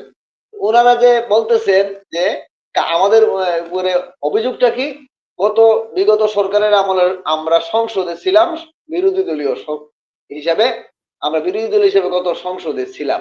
আচ্ছা, এই যদি আমাদের অপরাধ হয়, তাইলে বর্তমান যে সরকার আছে, বর্তমান যে রাষ্ট্র আছে, এই রাষ্ট্রের রাষ্ট্রপতি যে, উনি কি বিগত সরকারের কিছু ছিল না? উনি কি রাষ্ট্রপতি এই বিগত এই সরকারের সাথে উনার কোনো রাষ্ট্রপতির তো সম্পর্ক আসলে নাই? কোনো কাজেই নাই, রাষ্ট্রপতির তো কোনো ভূমিকাই নাই। রাষ্ট্রপতি কে তো আপনার তুরাই জ্ঞান করছে, কিংবা কিভাবে যেন একটা কথাই বলে, তুরাই কেয়ার করছে, মানে রাষ্ট্রপতিকে কে দাম দিচ্ছে, না এনসিপি দিচ্ছে, না গণ অধিকার দিচ্ছে, না আদার্স না, না, অন্যান্য না, দলগুলা মামুন দিচ্ছে, ভাই, কে দিচ্ছে? না, এখানে এখানে কথাটা বুঝছেন। আপনি যত বড় সরকারি হন আর যত বড় আপনার পদবীধারী হন, রাষ্ট্রে সরকারের কোনো আদেশ রাষ্ট্রপতির দস্তখত ছাড়া রাষ্ট্রপতির নামে যাবে, রাষ্ট্রপতির নামে চলবে, আপনার নামে নয়। সরকারের নামে কোনো সরকারি কোনো গেজেট হয় না, গেজেট হয় রাষ্ট্রপতির নামে। তাইলে আপনার মাথায় যদি থাকে, আপনার বিগত সরকারের মাথায় যদি আপনারা রেখে দিলেন, আর এখন আমরা ছিলাম দূরবর্তীতে দাঁড়ানো, আমরা, আমাদের দায়িত্ব ছিল না, সরকারের, আমাদের কাজটা কি ছিল? রাষ্ট্রপতি আমাদের তো একজন কাজটাই ছিল নিরপেক্ষ সরকারের ব্যক্তি। বিরোধিতা করা। সরকারের নো, রাষ্ট্রপতি তো একজন, রাষ্ট্রপতি নিরপেক্ষ ব্যক্তি, রাষ্ট্রপতি নিরপেক্ষ, নির্বাচনী রাষ্ট্রপতি তো কোনো না কোনো দলের মাধ্যমে নির্বাচিত হন। রাষ্ট্রপতি তো কোনো না কোনো দলের একজন আহ, আহ, মনোনীত, রাষ্ট্রপতি তো ডাইরেক্ট সরকারি দলের একজন নিয়োজিত ব্যক্তি। উনি নিজেই সরকারি আওয়ামী লীগের সঙ্গে জড়িত ছিলেন। উনি নিজে বিভিন্ন প্রতিষ্ঠানের সঙ্গে যুক্ত ছিলেন, উনি নিজেই বলেছেন। উনি সরাসরি ওই সংগঠনের সক্রিয় নেতা ছিলেন, কর্মী ছিলেন। পরবর্তীতে উনি এই পর্যায়ে আসছেন। আওয়ামী লীগ সরকারের, বিগত সরকারের আমরা ছিলাম বিরোধী দল। বিরোধী দল মানে কি? বিরোধী দল মানে তো হইল সরকারের গঠনমূলক সমালোচনা করা, সরকারের অযৌক্তিক কর্মকাণ্ডের বিরোধিতা করা। বিরোধী দলের কাজ কি? বিরোধী দলের কাজ তো সরকারি দলের চামচাগিরি করো না। এখন যারা এই সরকারি দল না হইও, এখন সরকারি দল না হই, এখন তো যেসব সরকার আছে, তারা তো কেউ সরকার, এখন তো কোনো সরকারি দল নাই, সরকারের কোনো দল নাই। তারপরও কিছু কিছু দল কি সরকারের চামচাগিরি করতেছে না, সরকারের সুবিধা নিতেছে না?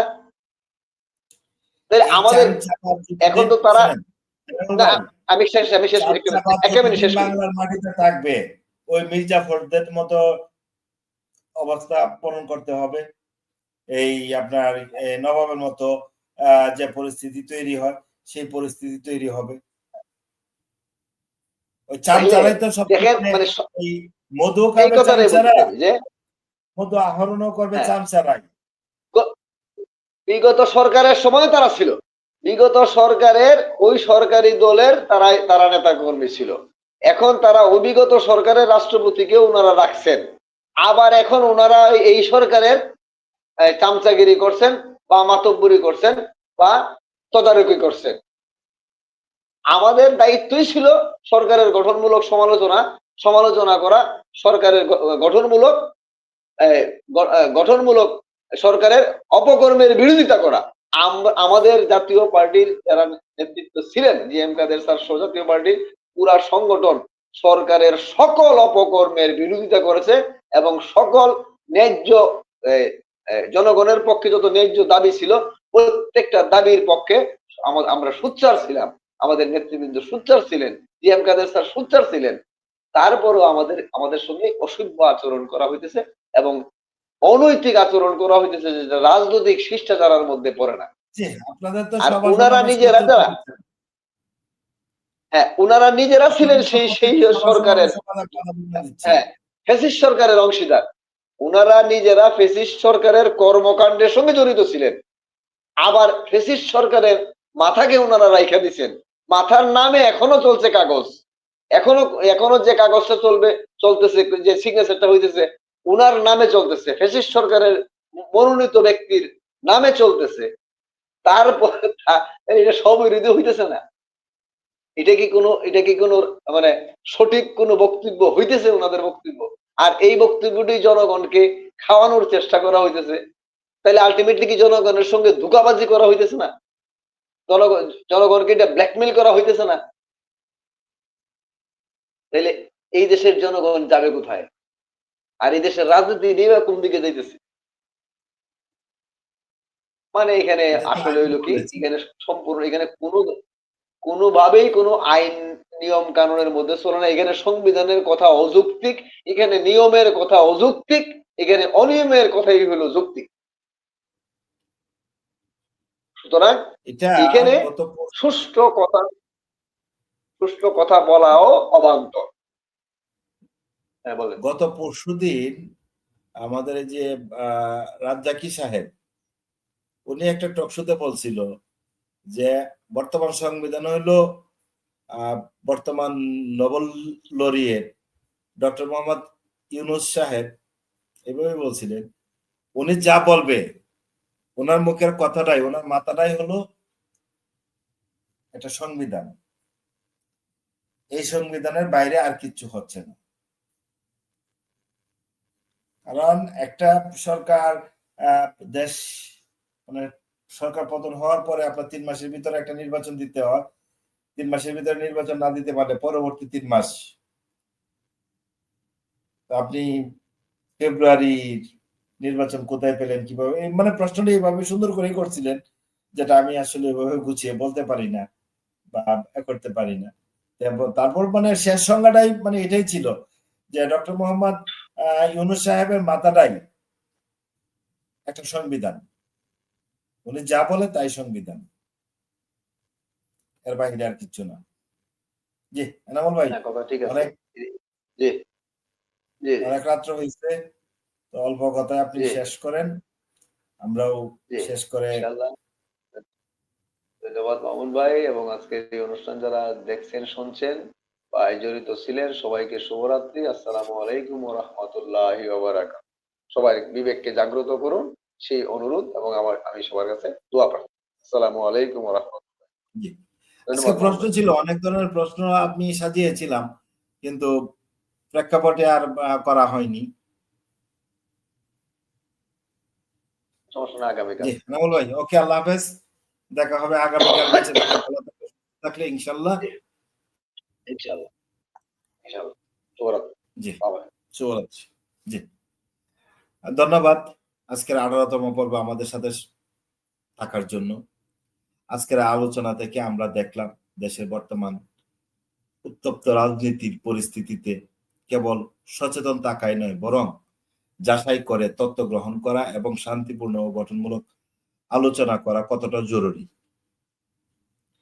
এই আলোচনার মূল বার্তা একটাই: পরিস্থিতি পরিবর্তনশীল, তবে প্রতিটি রাজনৈতিক পদক্ষেপের কেন্দ্রে জনগণের নিরাপত্তা, শান্তি ও স্বার্থ হওয়া উচিত একমাত্র প্রধান বিবেচনা। আশা করছি আমরা সবাই যুক্তির পথ ধরে দেশের ভবিষ্যৎ সুরক্ষিত করব।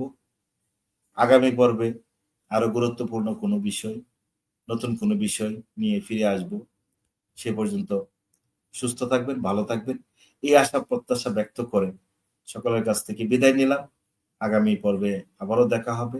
আর আপনারা যেখানেই থাকেন, যেভাবেই থাকেন, নিজেদের প্রতি সচেতন থাকবেন, আপনাদের সন্তানের প্রতি সচেতন থাকবেন, আপনাদের সম্পদের প্রতি সচেতন থাকবেন, সজাগ দৃষ্টি রাখবেন। কেননা একটি ভুল আপনার সারা জীবনের পথকে রুদ্ধ করে দিতে পারে। যা করবেন চিন্তা ভাবনা ভেবে চিন্তে করবেন, বিবেককে জাগ্রত করে করবেন। আর আমরা যে প্রোগ্রামটা করি আমাদের সাথে সর্বোচ্চ সহযোগিতা করছেন MS মেগাওয়্যার নেট হাউস, যারা বাংলাদেশের প্রতিটি প্রান্তে, প্রতিটি জেলা উপজেলা কর্মসংস্থান সৃষ্টির করার লক্ষ্যে খামার বাড়ি, খামার বাগান করার লক্ষ্যে আপনার যে সিকিউরিটি ফেন্সিং প্রয়োজন পড়ে সেটা ডেলিভারি বা সরবরাহ করে থাকে। আপনারা চাইলে আমাদের স্ক্রিনে দেওয়া নাম্বারে যোগাযোগ করতে পারেন। যে কোনো পরামর্শের জন্য আপনারা যোগাযোগ করতে পারেন। অবশ্যই আমাদের কাছ থেকে বা MS মেগাওয়্যার নেট হাউসের পক্ষ থেকে আপনার সর্বোচ্চ ভালো সাজেশন সাপোর্ট পাবে, এই আশা প্রত্যাশা ব্যক্ত করে সকলকেই আবারও শুভেচ্ছা জানিয়ে, শুভেচ্ছা সালাম জানিয়ে, আগামী পর্ব দেখার আহ্বান জানিয়ে আমাদের পর্বটি রাতের মুক্ত আড্ডা 18তম পর্ব আজকে শেষ হয়েছে। আগামীকাল যদি করতে পারি ইনশাল্লাহ 19তম পর্ব ইনশাল্লাহ করার চেষ্টা করব। 19তম পর্বে আপনাদের সকলকে স্বাগতম। আপনারা যুক্ত হয়ে আমাদের এই প্রচেষ্টাকে সফল করার লক্ষ্যে আপনাদের সহযোগিতা করবেন, এই আশা প্রত্যাশা ব্যক্ত করছি। আসসালামু আলাইকুম, শুভরাত্রি।